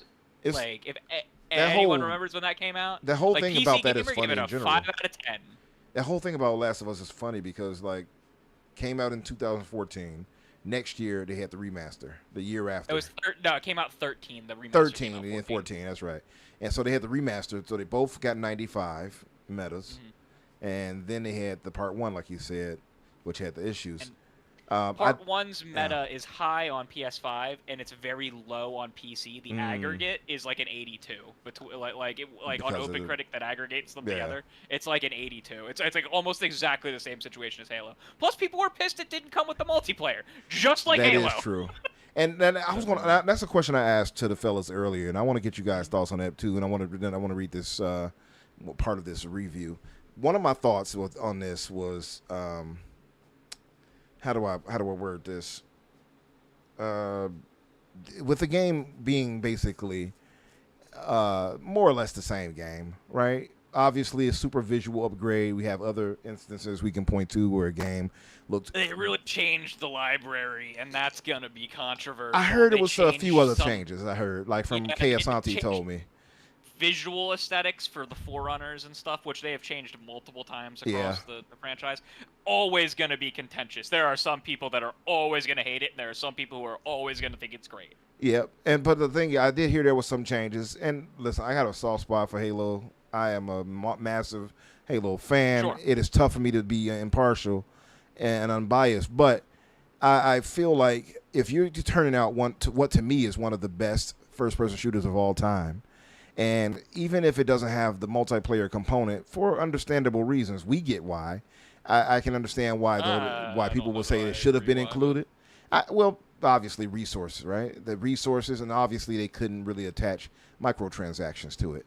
So they're focused on the actual continuation of the main franchise. They threw microtransactions. I mean, they didn't throw microtransactions in this shitter. They just threw a $20 skin bundle in. That's what I'm saying. So like if they could have really monetized it, I think they would have been an incentive to do it. But I think since they're not going to have that in place, maybe they'll just use these as here's the single player, and I suspect we'll get part 2 and 3 redone its way as well. Which I'm all for, by the way, because 3, I've always longed for 3 to get it. If they launch 2 or 3 without their multiplayer. 3, yeah, I actually kind of agree. In FPS history. I kind of agree, but at the same time, we have the MCC.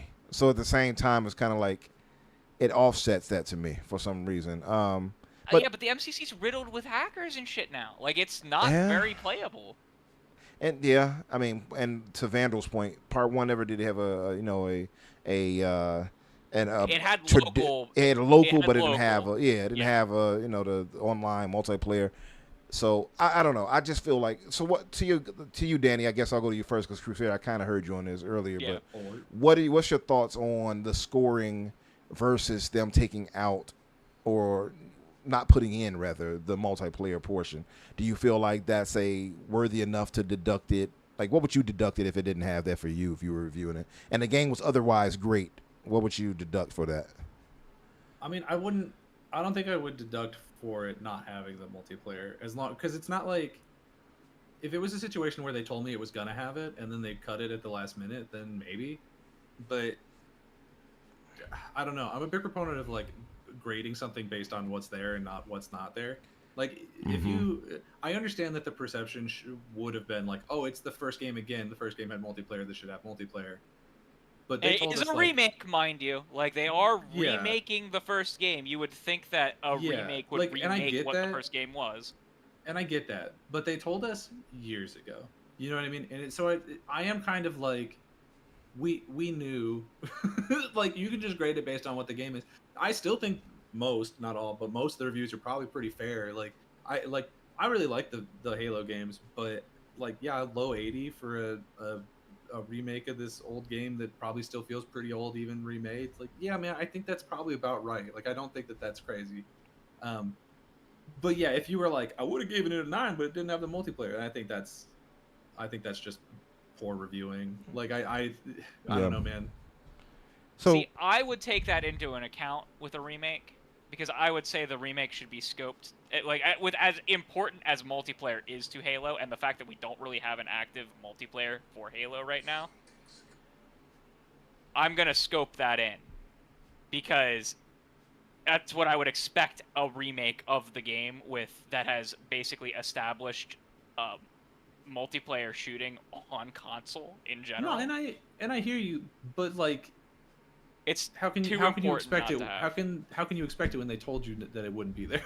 You know what I mean? Like this isn't the same as the Last of Us situation because the Last of Us situation they were telling us it was going to be there until the last minute they pulled it out to make it with the remake of 1. They didn't say it was. Or sorry, that's with 2. Yeah, sorry, that was with 2. That was with the base version 2. With the remake of 1, they also didn't say it was going to be there. Yeah.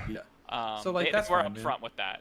Like if I know before I'm being asked to pay for it what I'm getting, then no, I'm not taking points off for it. And there I agree with you 100%. And that's the line I feel like is being overstepped. I mean, they can give all the reasoning they want for it not being there. That doesn't change the disappointment that it's not there. No, and I think it's totally fine to be disappointed, but I think if you're reviewing it critically in a way that like reflects on Metacritic and in its potential bonus plans for its employees, then I think taking points off of it for something that you knew was never going to be there. I actually agree with that 100%, Danny. I also think that even if it was included, and I said this earlier, I think the review scores would have still been largely reflective, maybe a 0.5 difference at the most, maybe a point. I don't think that they would have been much more generous overall because, for one, for numerous reasons. One being that I think the 4v4, classic arena style thing is kind of outdated to a lot of them. A lot of these guys are gravitated to other first-person shooters that are much more fast-paced. Halo is more methodical. It's slower in a lot of ways comparatively. I think that it not being, and even if they would have played it for a bit, how long would that have lasted for them to stay? Oh, we're playing multiplayer on Halo, hang 'em high, some of my favorite maps, right? Mind you, I don't think they would have had much longevity in playing it anyway. I feel like it's been much ado about nothing with that to me.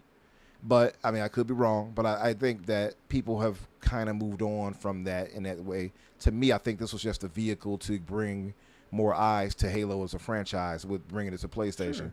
And I think that's perfectly fine for that reason. I think I agree with what you're saying to some extent, for sure. I agree with Crusader. Like, it's totally valid to be disappointed that it's not there because, like, it should be there. But and I do agree also with what you're saying, where it's kind of in like scoping the project. Sure, yeah, but but I don't think that should review in the review. Like, I think that should be, like, that's something that we can all be upset about. But like, we knew, you know what I mean? Well, I would agree with that. But a review, but also, you're reviewing what's there. But if there's things that are glaringly absent, and I'm gonna review it on what's glaringly absent, and sure. Glaringly absent, sure. From this product. But I also see what Umbra is saying to an extent, where it's like, if there was a multiplayer for this, it's something that would probably have to take some kind of support. Like, it would be some amount of work that this team would have to continue on working on after this game comes out. 100%. I mean, realistically, what this remake is at some point with some Halo, for sure it will. For sure, multiplayer game being worked on right now. 100%. But this feels to me like it was just kind of a, hey, this is basically an entirely new studio because it feels like 90% of people at this bitch got fired. Make something like here. This project is you guys coloring within the lines to figure out what this is, and then the next one will be like the main real one, exactly. Right? That's the way I look at it. So yep. I understand from that perspective also why it wouldn't be there. Like, I do think it should be there for sure. I do, but I'm like, if I'm a professional reviewer and I'm looking at it and I know it's not going to be there, like, I might mention it in my review, but I'm not taking points off for it. I'm 100% in agreement with you there. At most, at 0.5 difference.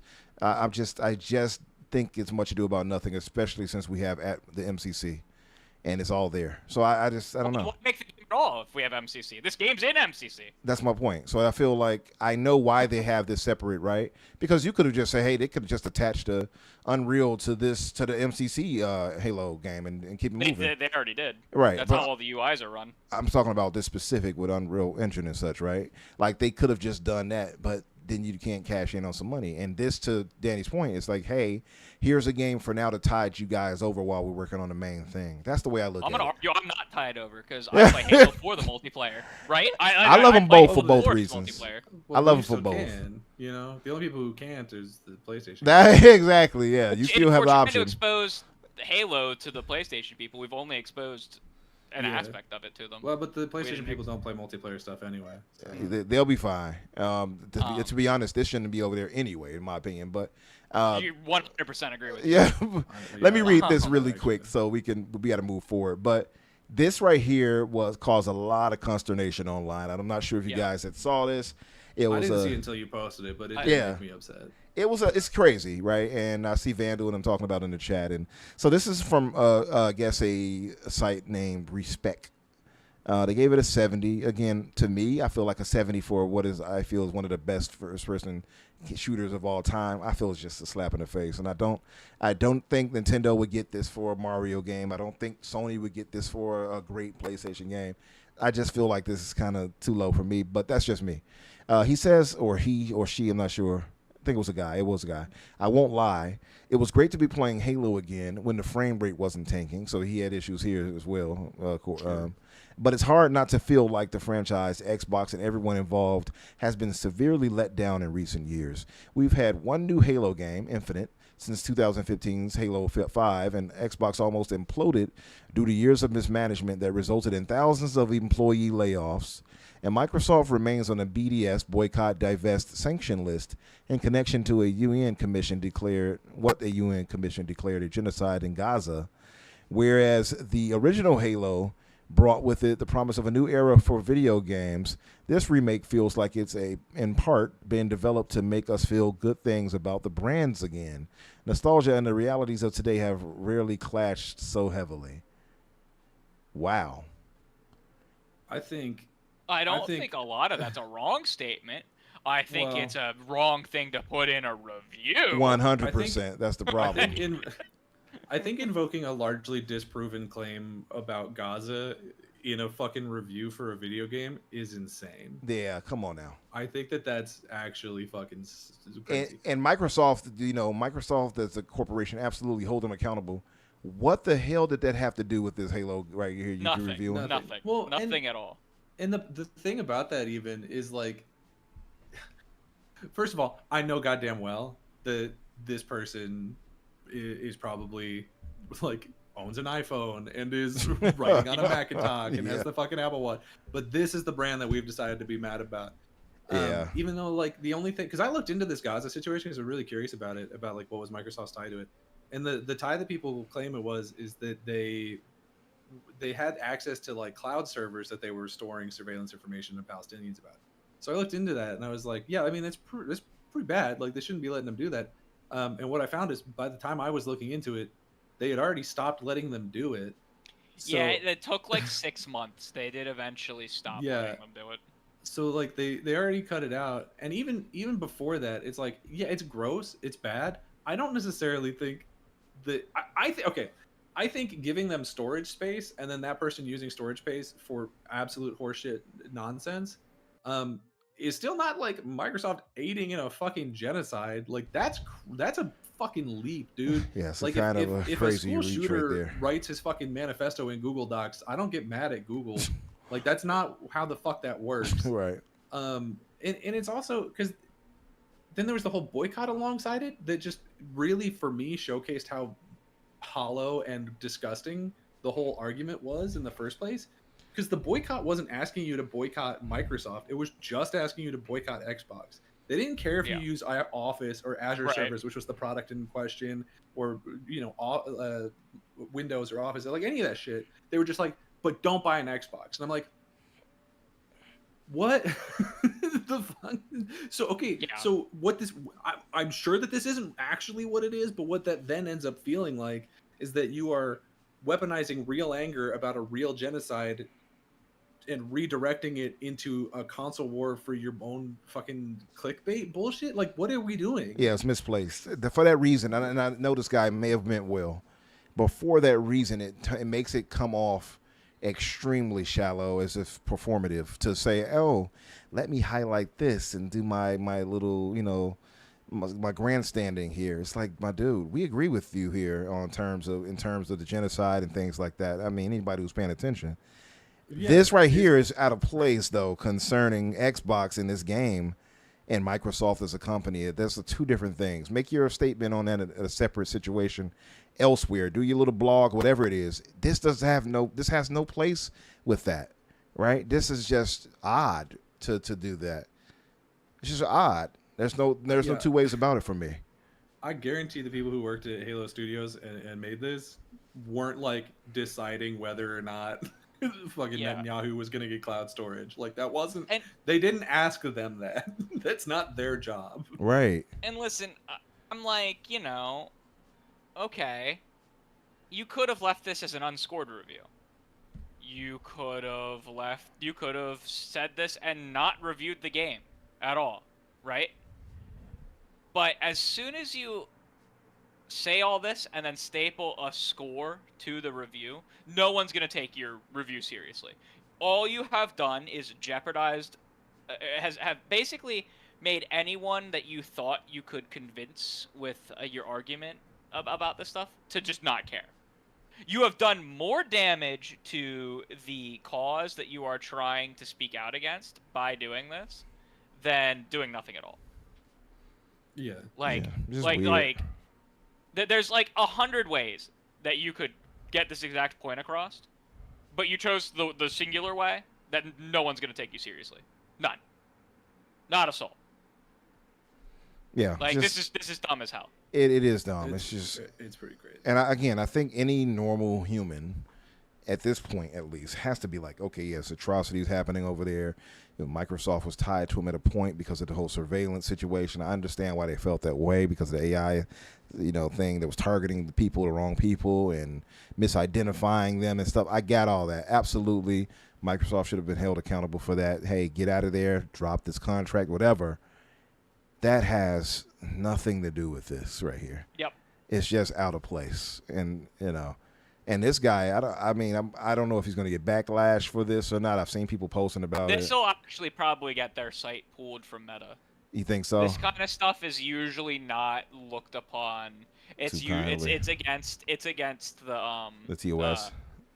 I don't know. Yeah, I don't know the exact way to put it either. But this kind of stuff is usually against the rules for the aggregate sites. Yeah. Because, like, it's one thing to review something lower because of an opinion like this. It's another thing to directly say that's what you're doing. Yeah. And maybe he was like, listen, I'm going to go out on a bang. All right? And maybe that's why he didn't give a damn. Send me out with a bang. All right. He mentioned in the genocide and stuff like that, that can upset some people, maybe some Zionists out there. So maybe he just said, damn all that. I'm going to say what I got to say. Maybe that's the case. I'm retiring. And then taking this whole publication with Exactly. Maybe that was the case. He like, damn this. And I agree with the messaging in terms of the support for the people who are suffering over there and everything. It's just misplaced here. And it makes it come off more shallow than I'm sure he meant for it to come off, because you're reviewing a game. It's like, oh yeah, they feel good nostalgia game right here, so you can forget about this other stuff. It's like, what? I don't think that was their intent, but okay. Yeah, it's just odd, man. That said, Campaign Evolved, I will point out from my own end, just to throw this out before we move on, I had issues getting on myself earlier, and by the time I wanted to get on, I was too tired and dozed off and didn't get a chance to play Campaign Evolved today. So they had an outage or whatever, not an outage, but yeah, it was a really bad outage. It was an outage there. Okay, so it was an outage, and I could not access the game whatsoever, and I saw other people affected by it. I thought it was maybe just me, but I started to see other people complaining about it online. I saw Rebs pointing it out from people contacting him. They cannot keep allowing that to happen. Come on, Microsoft. Like, I had people like, oh, I got it on Steam. I didn't have that issue, and I'm like, and I get it on Xbox and pay for it there, and I'm suffering. It wasn't just an Xbox outage, mind you. Yeah. It was like all of Microsoft. My work was a living hell today because of it. Oh man. We couldn't use Microsoft single sign-in to log into any of our remote management tools through Kaseya. Mm-hmm. So like I couldn't remote into our client servers to do work. Wow. Couldn't be me. My company's computer programs all run on the same thing that the Library of Alexandria ran on. So. Oh man, look at you! Ain't nothing taking that shit down. But maybe Ted Cruz can torpedo it and ruin it for you guys, Mr. Eddie Monster. But that aside, I didn't get a chance. All that said, I didn't get a chance to get into Campaign Evolved, but I am going to jump all over this game tomorrow. Definitely going to try to run through it with a few friends here and there, multiple people. I'm going to jump in, probably play through this thing multiple times. So, yeah. So, successful launch for this. Let me ask this quick question, and we can move on. What do you guys think this will do in terms of sales? If you had to kind of make a guess, right now I see early access. It's not going crazy yet, but what would you all say? Maybe 3 million sales total for. Probably not too crazy, honestly. I couldn't tell you what the sales of a game that's on Game Pass are going to do. I genuinely couldn't tell you. No idea. Yeah, I don't know. I don't think that it's going to do too well. I don't think it'll I'm sure that the budget on this was like nothing crazy, so I'm sure it'll make its money back, but I don't think this is one where they're going to be like 5 million sales, 10 million. Like I just don't see that. I think for it. they may have they'll have somewhere between like 5 to 10 million players. I think. Yeah, probably. Um, Um, between people who pay for it and Game Pass. So okay. yeah, Can I throw one more thing in on that review though? yeah. Because I know for a fact, that there's a lot of people at like the big publications running with shit like that, where they're like, we have to boycott Xbox because Microsoft Gaza whatever, and then like don't look into the information at all, and then they will completely ignore the fact that IGN is owned by BlackRock, who is directly aiding like weapon wise. Yeah. Like, good point. it's like some dude who is writing a review at IGN. His boss's boss is sending a missile to Israel as we fucking speak, and he's being like, "I think we should boycott Xbox." I'm like, okay, sure. That's a good point. Why So Serious? My good brother Why So Serious drops a $2 donation. He says, why we can't play Halo because of Unreal Engine. I see what you did there, and that is just a blatant lie. I'll have my people contact your people for a lawsuit. I mean, it is Unreal. It's specifically Lumen that's causing most of the performance issues. I lighting. feel that's propaganda. I'm not going to entertain that. But yeah, that goes back to the thought. Like, shout out to Kay because he has argued this many times, and now even I start to think like maybe he's right. Microsoft has a good collection of engines, man. Like, there's no need. I can't. I know id Tech doesn't have. It's not the greatest in an open world either. But it would be crazy. It would be nice to see them actually leverage the engines they have for other projects. And I mean, it kind of more like closed off system for Halo. It doesn't have to, or for Gears, or for what? Gears? Man. Gears is Unreal. I agree. Gears is Unreal. Yeah, I mean, I'll leave that alone. But Unreal game. I'm not worried about being a buggy shit show. That's the only one. The one that'll be that I will let Umbra sing his praises for. Believe me, I will be when E-Day drops. You best believe it. But what were you saying, Danny? I was saying, yeah, man, I agree. Hey, real fast, which engine did you want Obsidian's Fallout to be in again? Just real fast. Unreal. Listen. I have faith in Unreal. I really want them to support their internal engines. Listen, But... they are. I look at it for a practical reason, right? Okay, all right. Yes, Inferno. He says, Umbra, don't worry. All this hate is unreal. I agree. But I look at it from a different reason, right? Because like AGH pointed out earlier, he says, can we all be excited for the fact that Obsidian is going to be putting all of their effort into and passion into one game instead of like 4 different games? Absolutely. Actually not. I think so. I think I'm telling you, I think this is going to be one of their better games. I'm telling you. I think it really will be good, a significantly diminished return on how much better you're gonna get out of it. I think that's actually one of the biggest problems in the game industry is that we value these teams of like 1 trillion people, and I'm pretty sure you could get just about the same thing with a fraction. That we have gotten to a point where everything is so inefficient by adding so many people. Yeah. Well, I also don't actually think it's gonna be 100% of the people working on it. Maybe not. But enough people, right?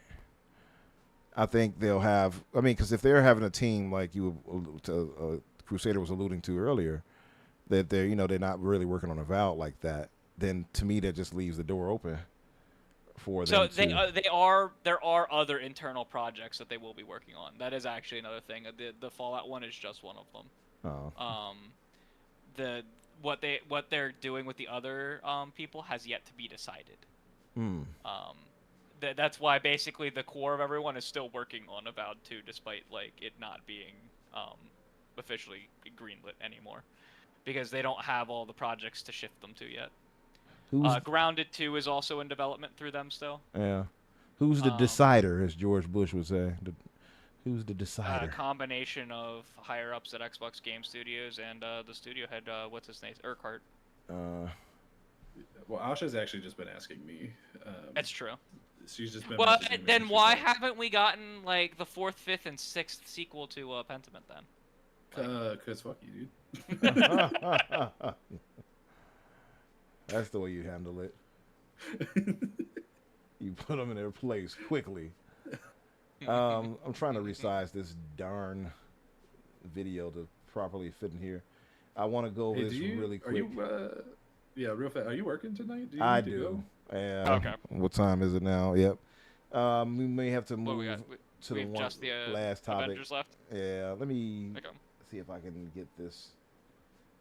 Hold on one second. Perhaps I should have left this alone.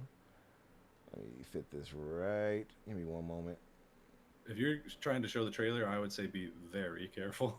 Yeah. Do you think they would try to get me for that? Yeah. 100%. 100,000%. On stream, yes. Even without If it was sound, you think? If it was, Yeah. I mean, you should at least mirror it. Because only because you're streaming it. If it was a video, you could probably get away with it more. But streaming, they're like really strict on that shit. Damn you, corporations and companies. Let me stream your stuff for free. They laid off all those people at Pixar, and now they also need your money. All right. They like, you took our job. Okay, I got it. Okay. I'll play it, but I'll kind of skip ahead that we want to look at. I'll highlight some things and we can go from there. How about that?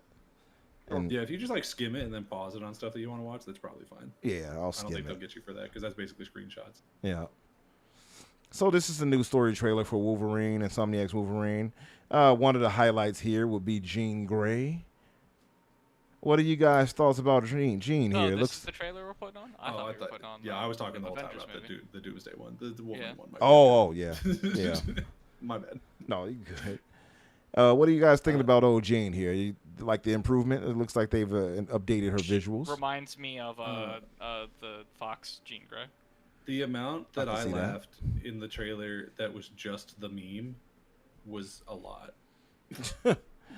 But it's not, I don't think it was the one that they showed off today. I think it was one from like a couple days back. Yeah. But they showed off one of him like fighting Lady Deathstrike and some other people. And the whole time he's like fumbling to not lose this picture, and I'm like, it's just the meme. It's just the meme. You know, And then at the end he flips the picture around and it's him with Jean, and I was like, oh my god, I was so right the whole time. Jean. So there has been this like complaints I've seen, and even earlier on in the Discord, K and them had issues a bit with his face. Oh, I just noticed his eyes were kind of glowing. Yeah, his face is. It looks just like the actor, and it doesn't look right. That's what they were saying. I saw a lot of people complain. To me, and he does look a lot like his actor. To be fair, I mean he's almost spot on. I've seen people saying that he looks like something out of Planet of the Apes, and I don't 100% disagree. You know what? I think maybe they can. I think it's the beard that does it. To be honest with you. To me, in this, maybe I'm being too. I don't know.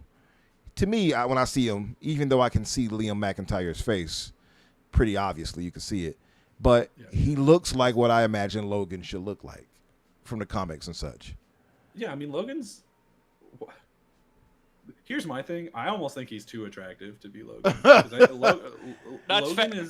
Logan is a face gross isn't, little like, hairy rough monster. Yeah. I mean, to be fair, we had Hugh Jackman already, a handsome guy. Hugh Jackman, very hot, very attractive. You see, so. But yeah, I mean, I don't have any problems with the way he looks. I did laugh at the people saying he looked like a chimp, but you know that I think it's fine. I didn't know it was like a thing that people were upset about it. Yeah, people were like making a lot about it, and they were saying that it doesn't look right to them. I guess because he looks too close to his actor. They want a more happy medium to look closer. Wait until they cast a new Wolverine in the movies, and he looks just like his actor. That's going. I know, right? Yeah, Sabretooth looks great. The old Sentinel there. I don't know. To me, I'm not bothered by this in the slightest. Again, he looks how I imagine Logan should look, but there's been a lot of complaints about it. In the same way that when they redid Spider-Man's appearance in the Spider-Man remaster, and they made him look like it bothers me in the same way where like I'm like, yeah, that looks off, and that's about it. Like it doesn't really impact my opinion on the game, but I'm like, yeah, that doesn't look right. Oh well. Not like I'm gonna be seeing his face that much in the game anyways. It'll just be cutscenes. Yeah, probably not. The Spider-Man one honestly kind of annoyed me more because they took like They did 15 years straight off up. the guy. Yeah. They made him way younger, and he's supposed to be this guy who's like about to retire. It turns out, and he's like gonna have a kid probably. And I'm like, that man looks like he is 23. Well, I mean, to be fair, he doesn't age the typical way, so his healing He factor. ages in and spider all. years, Yeah. so it takes 8 to be 1. Yeah. So yeah, that's the thing. But I don't know. It was much ado about that. But the game is looking good, man. They polished a lot of it in terms of the characters' faces, because I know for a fact the closer incel types were whining about Jean Grey's face for some time, but now they seem to Complain be. about anything. That is They true. were complaining. They were complaining about the ladies in 007 First Light, and I've never been more upset in my life. That was I weird. think Yeah. that shit's crazy. I don't know how the fuck. Like, if those aren't attractive enough for you, give up, because you're not gonna find better. Like, I said the same. Like, those ladies look perfectly gorgeous in 007. What are they talking about? just say you don't like women. Just say you don't like Right. women. It's So at a certain point, dude. yeah. Why So Serious sends a $2 donation again. He says Wolverine looks like dog water. Water must be Unreal Engine 5. Oh no, he's It's right. not. No, he's It's right. in how. No, Okay. I'm gonna let that slide. Why So Serious? I'm gonna let that slide. He said, and Mr. Inferno says he looks like Mini Sabretooth more than Logan. I understand the irony in saying that. Yeah, I mean, I can see that too. He looks like I know some elements with some stories, like for instance, the movies had them be brothers, which I thought was like terrible. But yeah, I can kind of see that. But he just looks like right. He looks right to me. That said, let's move to the main discussion. So we can, because we got to get out of here, unfortunately. I did want to kind of go over Doomsday, but we can do that another time. Let me see if I can find an article to read up on it properly to give it its fair. While you're finding that, Yeah. I just want to say it's kind of cool that the X-Men don't exist in this Wolverine game. Do you like that or you don't like it, being honest? I think it is cool. Yeah. I think it is a different and unique take, and that they're doing a team that's him, Mystique, and Sabretooth. Mm. and Sunspot. And I can almost guarantee that Sabretooth's going to betray them. oh, that's not probably even a in question. season 2. 100%. They're all gonna be- Um, they're And all also gonna turn out to Sinister be- too, right? I saw it said it's something Samuel It's Essex. not- It's him, but he's not Sinister yet. Okay. He's just a guy. So he'll probably be him by the end of the game or something. But I mean, I said Samuel. I meant to say Nathaniel Essex. That's Sinister's real name. So I was like, but I yeah. don't even know if he was in the trailer. If that was just, there was like a prequel comic that came out that a lot of that. Was yeah, coming from. they said that they're the main villain, and then Lady Deathstroke is there as well. Right. Yeah, and Omega Red, which is Yeah. what a Yeah. choice. I want to see how it all plays out. I wonder why they went that direction though. Why is it? It must have been a mint they would have to owe Yeah. Disney for using the X-Men characters. It's a regular Who's That of Wolverine villains. Yeah, pretty much. So let me They also may have just had to stay away from what they're planning to do in the movies. possibly. So Matthew Ball posted this. I'll just set this up for this, and then we'll move to the main one. Today, Xbox will begin a public test that enables Xbox insiders to stream select games from their library at no added cost and with no subscription required through a new ad-supported option. There must be this mystified ad tier we heard of Game Pass. Our overall goal is simple: to give players more affordable options to play. The goal of this public test is to see how players use ad-supported streaming and listen to feedback. As we experiment, we want to be clear about the principles we hold for ad-supported experiences. 1, we start with the player. Ads should create value. 2, we do not interrupt the flow of gameplay. 3, we hold ads to the same quality bar as our content. 4, we are clear about what an ad is, what is an ad rather. 5, we make sure ads fit what players expect on each platform. And so, yeah, they're doing that. And now the main topic here for everyone is, wrong one. I just had it and moved on to the wrong. Where is it? Xbox is bringing back compat to PC, Windows PC to be exact. Xbox brings compat to, this is a shout out to Windows Central and Jez Corden, my brother. He says, Xbox brings back compat back compat to Windows, Microsoft pledges 4 games on PC for the first time soon, with achievements, with more to come. So far, they've released Conquer rather. I said it all. I don't know why I said it that way the first time. Conquer, Crimson Skies, Fusion Frenzy, and Blinks. Xbox fans may have been wondering, or have been wondering for a long time, what might be next for its backwards compatibility and games preservation efforts. Today, we get a pretty big hint. Shared on Xbox Wire, Xbox VP Jason Reynolds revealed that the Xbox backward compatibility program is expanding to PC with new emulation tech supporting Xbox games on Windows for the first time.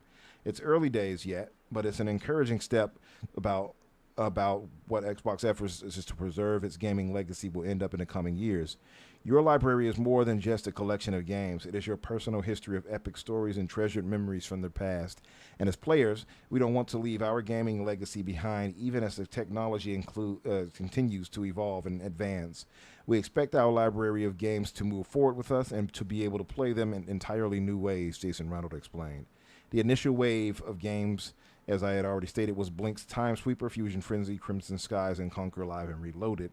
All are classic OG Xbox games fully owned by Microsoft, but it stands to reason that even more titles previously locked away on Xbox consoles could eventually appear on Windows PC and Xbox gaming handhelds like the Xbox Ally. Shout out to Crusader. and additionally and surprisingly, these games will eventually support Xbox achievements later this year. Shout out to that because I love that already. Says Ronald, considering the source code for these games is likely covered in cobwebs, I'm curious how Microsoft has managed to achieve this one. The games will also support a variety of PC-oriented or upgrades. They will support Xbox Play Anywhere with cloud saves. They have 4K resolution scaling, V-Sync support, full and windowed display modes, anisotropic anisotropic filtering and anti-aliasing and other PC expected features. Listen, I think that's enough. I read enough of that. Crusader, I'll go with you for this because I know that this is major for you. Let's fucking go! This is the best news I've gotten in gaming in like 3 years. And that's not even a joke. This is genuinely the best news I've gotten for gaming in a long time because I really care about a lot of these old games being playable and enhanced. Tell the folks a bit though what you do for Reddit. Like, give them an idea for that so they'll understand how big this is for you in that sense. What you actually do. So, one of the big things I do is I do aggregate discussions on Reddit about different topics. Most of it leaks and rumors, which is actually why I bought the ROG Ally X, because someone who has helped me make some of my aggregate stuff on Reddit before was like, hey, I think that thing that was like rumored earlier this year by Tom Warren and Jez Corden is actually like starting in like a week. And it kind of pushed me over the top on getting my Ally X. I was really close to getting one, and then I had heard that this was maybe going to be a thing, and I looked and I could get one for MSRP, so I did. And I love covering backwards compatibility. It's probably my favorite thing that I covered. I have stopped covering it as much because of the there's that Xbox game preservation website that user on Twitter Flash runs, where you can vote for the games that you want to come next, and that has basically defeated the purpose of me creating aggregate lists of games for backwards compatibility that people want, because he has created a website that automates that and does it way better than I ever could. He took your job. Yeah, he took my job, but I'm okay with it. Frees me up to do other dumb things, and make people mad. But Good. It's really interesting how Microsoft is going about doing this emulation, because it's quite literally the same emulator that they use on the Xbox One and the Xbox Series S. Straight to the point, it's the Xbox 360 emulator that has running within it the emulator that was originally on the Xbox 360 itself to run original Xbox games. In like 20 years, Microsoft has just refused to make a new emulator and just keeps updating these emulators, which makes a lot of sense, because it means that like whenever they make a change and implement a cool feature on PC, they can re-implement that feature on an Xbox console, and in vice versa. If they come up with a cool thing that they can do on the Xbox console, they can implement it on PC that way. So like really, really, really freaking cool. and I'm really, really happy that they're doing this. I'm most happy about the achievements because it's been something that I've been dying for a very long time for original Xbox games. It's about the only thing that PlayStation was doing better in the backwards compatibility space than Xbox was that PS1 and PS2 games that were ported to the PlayStation Classics program could have trophy support. We're getting that now. Now that leaves the singular only thing that PlayStation does better is save states for their emulated stuff, and I would hope that eventually we can see save states. They said that they're working on more features, and this was just the beginning. So I'm hoping save states for the emulators is one of them. But the fact that they are investing in the ability to list these games on PC, and the fact that they are investing in new features for them leads me to heavily believe that they are investing in new games to come to the service as well. They have a lot of internal stuff from their acquisitions that they can bring now because they own Activision and Bethesda together, and there's a lot of games that were in kind of a weird flux, like Wolfenstein 2009, Quake 4, Wet, Singularity. Like there's a bunch of games that were in a little bit of flux because of like id Software published them and Raven Software developed them and stuff like that. So really, really, really freaking cool. And the fact that Jason Ronald in May tweeted out the fan website and was like, you could bring to it, if you want to make known what you want to see, go and interact with this website. So this is just so exciting to me, and I kind of think that the PC handhelds are almost kind of like the perfect way to play a lot of these old games, because they have a lot of like low end textures and low end like lower poly counts and things like that. They end up looking better on the smaller screen that has such that has such dense pixel density that it doesn't look as old. Like you put a game with really low settings on a small screen, and it doesn't look as bad as if you had put it on a large screen. It's a concept called pixel density. It's why like you really don't need over a 1080p screen on a handheld, like a Steam Deck or something like that. It is actually a massive diminishing returns and massive power sink, and I think that this is kind of the perfect thing for the handheld PC. Looking at this thing that Danny sent me, Danny, do you want to talk about this fucking shit? Because this is actually like the stupidest shit I've ever seen in my life. No, I just wanted your reaction. I was gonna wait for you to.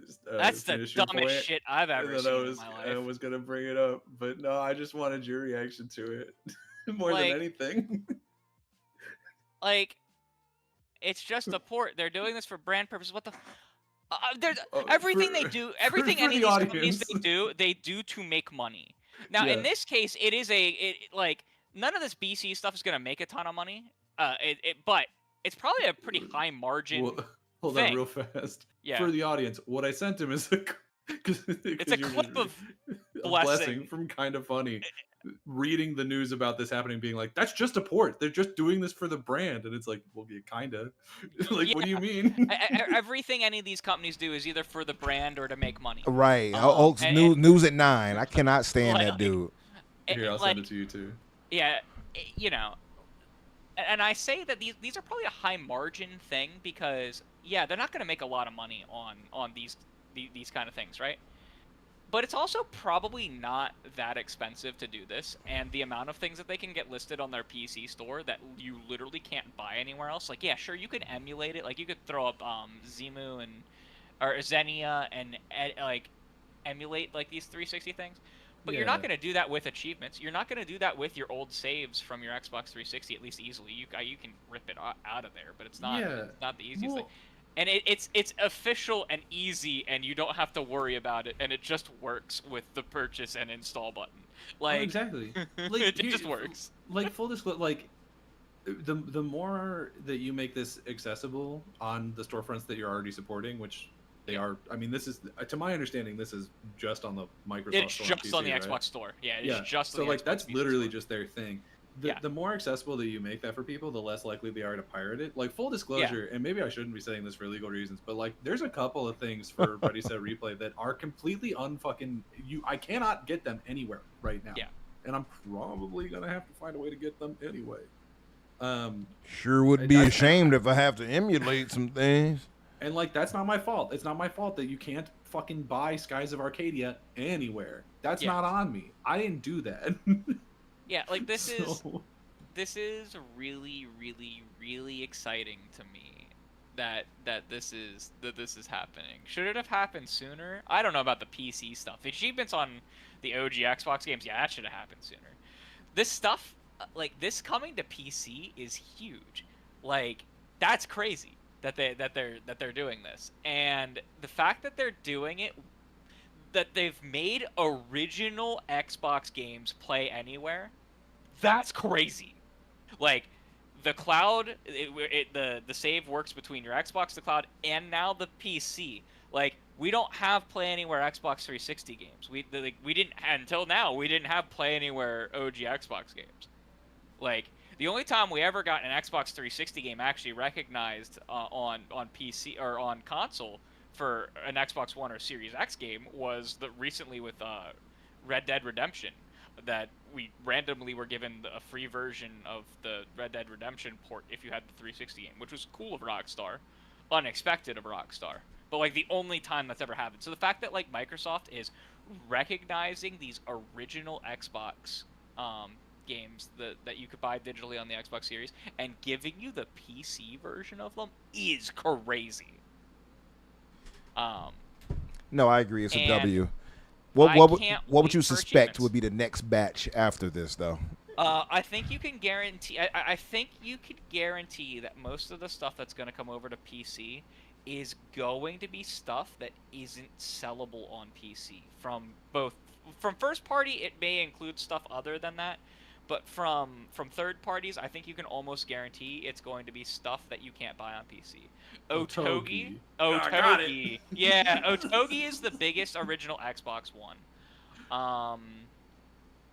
There's some other original Xbox Ones. It's the Xbox 360 games, and this is capable of running Xbox 360 games. That we've been able to inject 360 games that you can dump from like the games themselves if they were already backwards compatible, and get them to at least boot to their startup screens for the most part. Like Midnight Club was a big one. I think Fable 2 is going to be a big target. I think that Banjo-Kazooie, Banjo-Tooie, and Banjo Nuts and Bolts will be targets. Perfect Dark and Perfect Dark Zero will be targets. The 360 versions of these is the ones I'm talking about, not the ones in the rare replay. Gears 2 and 3 will probably be targets because they're not on PC. What about stuff like Jade Empire, stuff like that? Jade Empire. Yeah. Jade Empire. It's in a little bit of a complicated space because Microsoft's the Arabia publisher owns it. for it, but they're about to be bought by they're about to be bought. So like I think reasonably that's a good one. I think you can almost guarantee that one will get achievements. Mm-hmm. Yeah. And I think that would be that is an excellent original Xbox game to target. Oh yeah. I don't know if KOTOR. I think you can guarantee KOTOR will get achievements. I think you can guarantee the Republic Commando will get achievements. I don't know if those will come to PC because they're already sold on PC on Steam. They could come to the Xbox store, and that would be really sick. I don't know if they will or won't. The Battlefront games would be excellent as well, but they just released a remaster of them, so I don't know if they'll put the original Xbox versions on PC. Would be really awesome, and like I hope they do. I want them to. Oh, Jade Empire is on GOG. That makes sense. Oh. That So- does make a lot of sense. Nice. What so does if I own these games already on my Xbox, does that mean that I have them on my PC Yes, now? Or like, it was okay. retroactive. They are Play Okay. Anywhere. You retroactively got upgraded to Play Anywhere. The only Sick. people who are a little out of luck are people who own a original physical copy, which kind of sucks. And unfortunately, even Positron's not going to fix that for original Xbox and Xbox 360 should it come out, because the unique license keys only exist on Xbox One and Xbox Series discs. So, unfortunately, those luckily not expensive. Like the default MSRP for these games $10. They're all on sale right now for like $6 or less. Yeah, hell yeah. So you're not breaking it's not killing you, and you're getting the play anywhere version of the game. You shouldn't have to. There should be. I mean, fuck. It's a disc that's so easy to pirate and duplicate. Like, come on, Microsoft. Like these games are all ones that you own and publish. Just let people throw them into a disk drive and recognize them on PC. It can't be that hard. You're not gonna lose money. In fact, you'll probably like gain the world's like, holy shit, you're at least recognizing the existing physical media that people have currently. Like you'd probably be fucking sainted in the current state of people being upset about physical media disappearing. But yeah, this is a really, really, really freaking cool situation. And luckily, the physical disc people will luck out from the achievement stuff, which they probably have an Xbox Series X to play or an Xbox One to play these. So like, they'll even be winning too. They just gotta wait. But yeah, I think that if you look at Microsoft's or Xbox, we'll go with Microsoft in general. If you look at the studios that Microsoft owns, and you look at the games that aren't available on PC, I think those are the ones that you can basically guarantee will be coming. And because the first 4 that they did were all ones that they own and publish. And I think you could put a pretty big bet on Blinks 2 being a currently not backwards compatible game that is going to become backwards compatible this November. I do truly think we are getting more games this fall, and I think that Blinks 2 is going to announce it, and they could even maybe announce that this summer, and just, you know, people lose their minds that like a new game has come to the backwards compatibility, and like I can already see it now that people will be like, Jason, are more games coming? And he's just going to respond with like a smiling emoji and say nothing else. Right. You know, and that would be the perfect way to like get people hyped up for November, to do that in like September, you know. It's like a single new OG Xbox game, and be like, yep, you guys can run crazy with that. How important do you guys think this is in going forward with the Helix, in terms of them having this backward compatibility from OG? Obviously, they're likely going to touch with the Xbox One and even maybe the Series are going to be playable, obviously. But I think it's big for like preservation. I think that it's important, if you're based on just all the other things that we know and or suspect about their future plans. I think it's pretty important that the Xbox and Xbox store on PC feel as similar as possible. Yep. So I think it's pretty important from just a like having people trust that their purchases actually mean something. Yep. Perspective. Yep. I also think it's really important that they add features.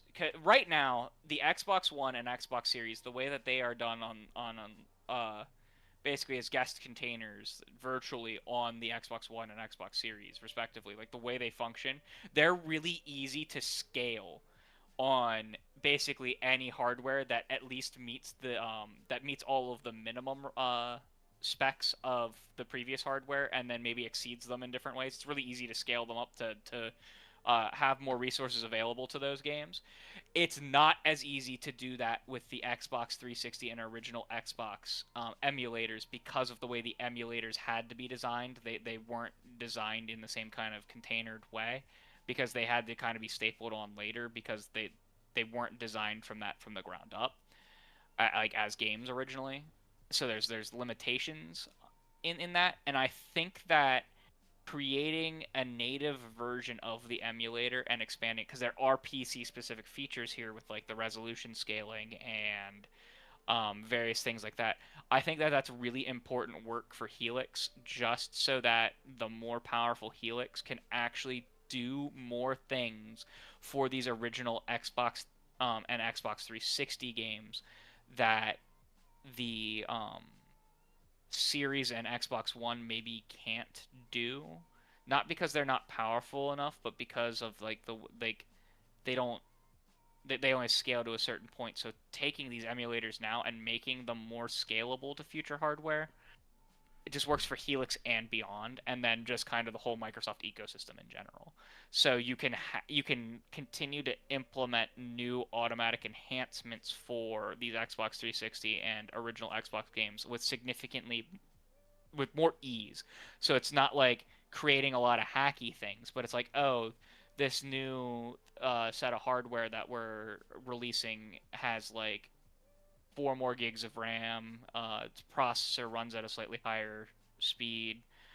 The emulator that we're designing now can actually take advantage of that, and I think that that's the more important thing here.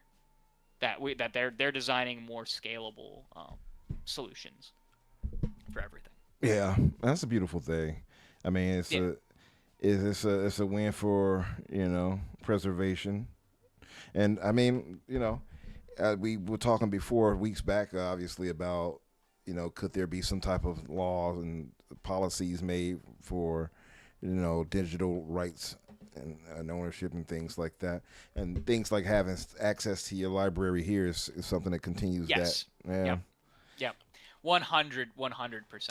It doesn't solve the problem of like some of the licensed games being listed, because there are a lot of backwards compatible games that are disc only because they can't legally list them on the store for sale. Mm-hmm. So like it doesn't matter. Like there is that component of like where they do need to come up with some kind of solution for the Xbox 360 and original Xbox games for discs, because like 50 Cent the Blood on Sand. 50 Cent Blood on the Sand is like the hilarious one. Yeah. But like the really important one that I think is important is Fear and Fear Files. Those are just straight up good FPS games. Mm. And because of a licensing nightmare between original Vivendi, which is technically now Microsoft, and Warner Brothers, that game couldn't be listed on things. And there's things like the Lego Lord of the Rings and some games like that can't be listed right. They can't go up for sale anymore. So it doesn't matter if like your ownership rights were perfect. That game can't be purchased anymore. Right. But if you got the disc, you can. But if you have the disc and bought the disc on the secondhand market, you can play it. So like they do need to come up with some kind of solution for that. I don't think that any of these places are going to actually let you sell your digital licenses, but no, that'd be too cool and nice. I do think that they need to come up with some kind of something to recognize some of the older games that you have to put a disc in. What's the third person shooter with the white phosphorus that was made by 2K? Oh fuck! It was really good back in the day. That game's no longer Spec Ops the Line. Spec Ops: The Line. Yeah. That game's no longer, because of some licensed music in it. That game can no longer be for sale. I bought it digitally on Xbox, so I can play it digitally forever, and like they respect that license, and I can keep playing it. But new people can't purchase it; they have to go out and buy the physical copy. And like that's kind of like the perfect example in the modern era of what I mean, because that game got delicensed in the last 12 months. So I really hope that they work with some of these publishers, at least as a stopgap, to relist some of these games that have had the licenses expire. Because like I said, I don't think it's that expensive to get some of these licenses back up and to get these games listed versus what they'll sell. They won't sell a ton, but I do think that this is a very profitable venture for Microsoft as well. Because these are games, like a lot of these games, all 4 of these OG Xbox games that they just put up, it's the only way to play them on PC besides emulation. But most people want to just purchase something and play it. They don't want to go through the process of the piracy and the setting up the emulators and things like that. They want a one-click option, or put a disc in and just go option. Yeah. So I think that this is a really big thing in that regard, that this is just a simple solution, and the only place you can do it is on the Xbox store. And I do think that is a big thing that they need for their store right now, because the Xbox store on PC, unless you're doing Game Pass, has no other real purpose. But I hear unless you're Game Pass or have a console and play anywhere. But I hear that it's just support, and they're just doing it to save face after the layoffs. Yeah, I know. It makes me question the validity of like why I should listen to like anyone's opinion on that show when that's the kind of shit that they're saying. Like it's stupid as hell.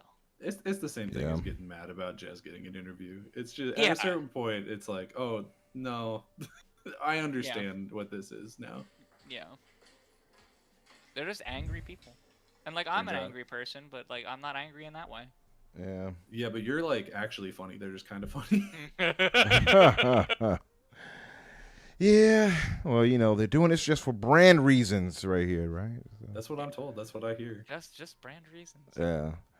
I mean, this is the ultimate way to build some, like, the Xbox backwards compatibility program is probably the biggest thing that Xbox has ever done that, like, in the modern era, that has generated them unadulterated positive. A lot of goodwill. Yeah. Positive goodwill, right? Even if, because it can't be that expensive. I refuse to believe it is anywhere close to like 10% in its entire lifetime that it costs 10% of what a single AAA game costs, right? Right. But it generates so much goodwill, and people actually get interested in the ecosystem. I have friends who are like, "Holy shit, this is so cool, and I can just play them on PC right now, or I can play them on my Xbox right now like this," and they're getting achievements. I'm like, "Yes," and they're like, "Oh shit," and I'm like, "Yes." I wonder what other ways they can expand on this besides just adding other titles. Like, what other ways could they, make this such a big Save states is probably the next big thing. The save states. The ability to just take a screenshot of the game and save it and then go straight back to that. If you've ever used an emulator, even the PlayStation emulator, like, you can just and it's almost like the rollback feature in Forza, right, where you roll the car back in a couple seconds. It's like that. That's like the big thing that the I don't know how feasible that's going to be on the 360, especially because the 360 games, like, a lot of them, the 360 multiplayer still works. Like, you can play in Gears 2 or 3 lobbies right now, That's crazy. And so, like, so it's save basically states for the save state is 360. more or less like the quick resume of older games. Yeah, it's very much like a quick resume for emulated games, because they don't take up that much space in RAM. But more enhancement features, more ways to clean up resolution, while maintaining the visual image, because that's a very touchy subject. How do you enhance the resolution without distorting the original image, because you're going from different aspect ratios and things like that, without just, like, stretching the image and making it look bad, or without losing what the image is supposed to look like. Things like I don't know that Microsoft has a scan line option to essentially emulate the look of an old tube TV, or what are they called? You guys know what I'm talking about, right? Yeah.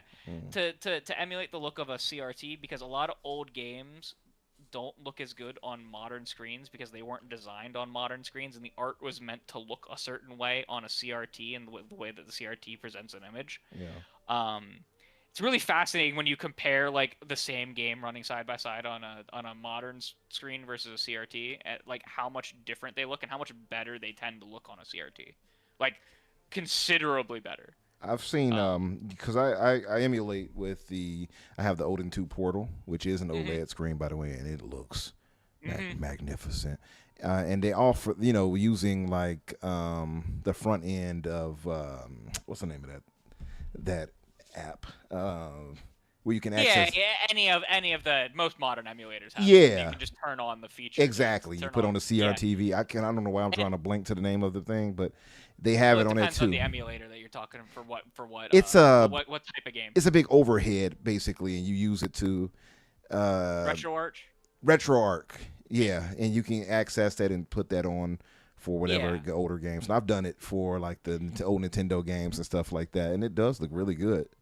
And it's because it's the way that the lines were drawn across the screen. It makes the way that the pixels are presented look less like rigid squares and more. It rounds stuff out, so it makes it look more detailed than the actual pixel art will look on a thing that displays all of the pixels simultaneously. I see. It will visually look completely different because of that, and it'll look more detailed on the CRTV screen than it will on because you lose the way that the lines are masking stuff. So it's almost like how, like, motion blur is turned on in a lot of 30 FPS stuff so that you don't see the and you hate it, but I hate it, with 30 FPS it kind of helps. It does, yeah. It helps smooth the motion. It's the same concept, but not as awful because motion blur literally blurs things. It does. I mean, I'm on PC now, so I make sure that nonsense is turned all the way off. Yeah. I don't have to worry about it. But yeah, I definitely get that. Listen, we do have to get out of here. Yep. It is that time. I did want to go over the Avengers, but we can do that next week. I mean, it's no rush. Yeah. So I think we got a good coverage of everything, I think. Yeah, good show, guys. I want to thank everyone in the chat, especially those who donated, and for those who I think are still members of the channel. Thank you all for that. And also wanted to make sure to point out and that I say we, but I'm going to benefit from this myself solely. The first annual Grand Theft Auto 6 fundraiser was a success. It hit the goal within the second showcase. You gonna buy copies for me and Crusader too? Or well, I mean, I can put something toward it from it. Buy me something else, money. What's the situation? But yeah, I picked up the Ultimate Edition for that on Xbox, and so I got a plan. I have a plan, as Dutch would say. So it's likely to fail if I'm following his footsteps. But I'm going to borrow back the Series X to use it for the purposes of GTA, and then give it back. Anyway, that's my plan. So I got it. It's picked up. Again, I want to thank everyone for donating to that fundraiser. You all helps me keep my integrity. I know some people were like, you lost your integrity regardless. I disagree with them. I mean, I think it's arguably worse than had you just bought it. I don't think you lost your integrity. I think you lost your dignity. Maybe the dignity. Maybe I can kind of agree there. They told me I was shucking and jiving. They said, "Hello, my baby." Hello, my darling. It is what it is. But thank you guys in the chat. Let's get out of here. Starting with you, Crusader, my brother. Tell the folks where they can find you, where you'll be, and everything else. Yeah, you can find me at Crusader3456 on most social media. I will be playing the Halo Campaign Evolved remake this weekend. Yes, Will not be playing it until Saturday, because I'm playing it in co-op with one friend in particular who convinced me to make the poor decision of buying the early access for it. Instead of just waiting like a sane person.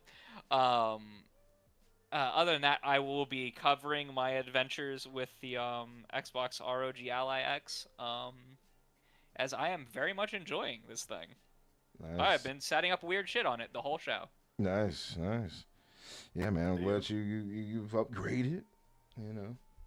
So want to look forward to what your stories start sharing with us with that thing. But yeah, Daniel J. McGee, tell the good folks where they can find you and what you'll be up to. You can find me over on my other podcast, Ready Set Replay. We just uploaded our review of Spider-Man PS1, which was not a very good game, but it's a really fun game to talk about. So that's actually, I think, one of our better episodes in a while. So I highly recommend that one. And we will be we're recording our Tony Hawk Pro Skater 1 and 2 review tomorrow night. So that'll be up pretty soon too. So there's a lot of exciting things coming on down the pipe. Nice. And we're tuned for a really big show. Very nice. Great. Yes. For myself, Infinite Umbra or Umbra Infinite on social media. You'll find me either way. Tuesdays, the Xbox Factor, hosted by Boom Excel, myself, and Jamie Moran at 12 o'clock Eastern. And then back here with me and the fellas, typically for Thursdays, at 8 o'clock Eastern, if not a bit behind due to scheduling. But we'll try to keep you updated as that goes if we're a bit behind or whatever it may be. Again, thank you all for coming through. We'll see you guys go play some gaming, possibly Halo Campaign Evolved, and you all have a great weekend. See you guys.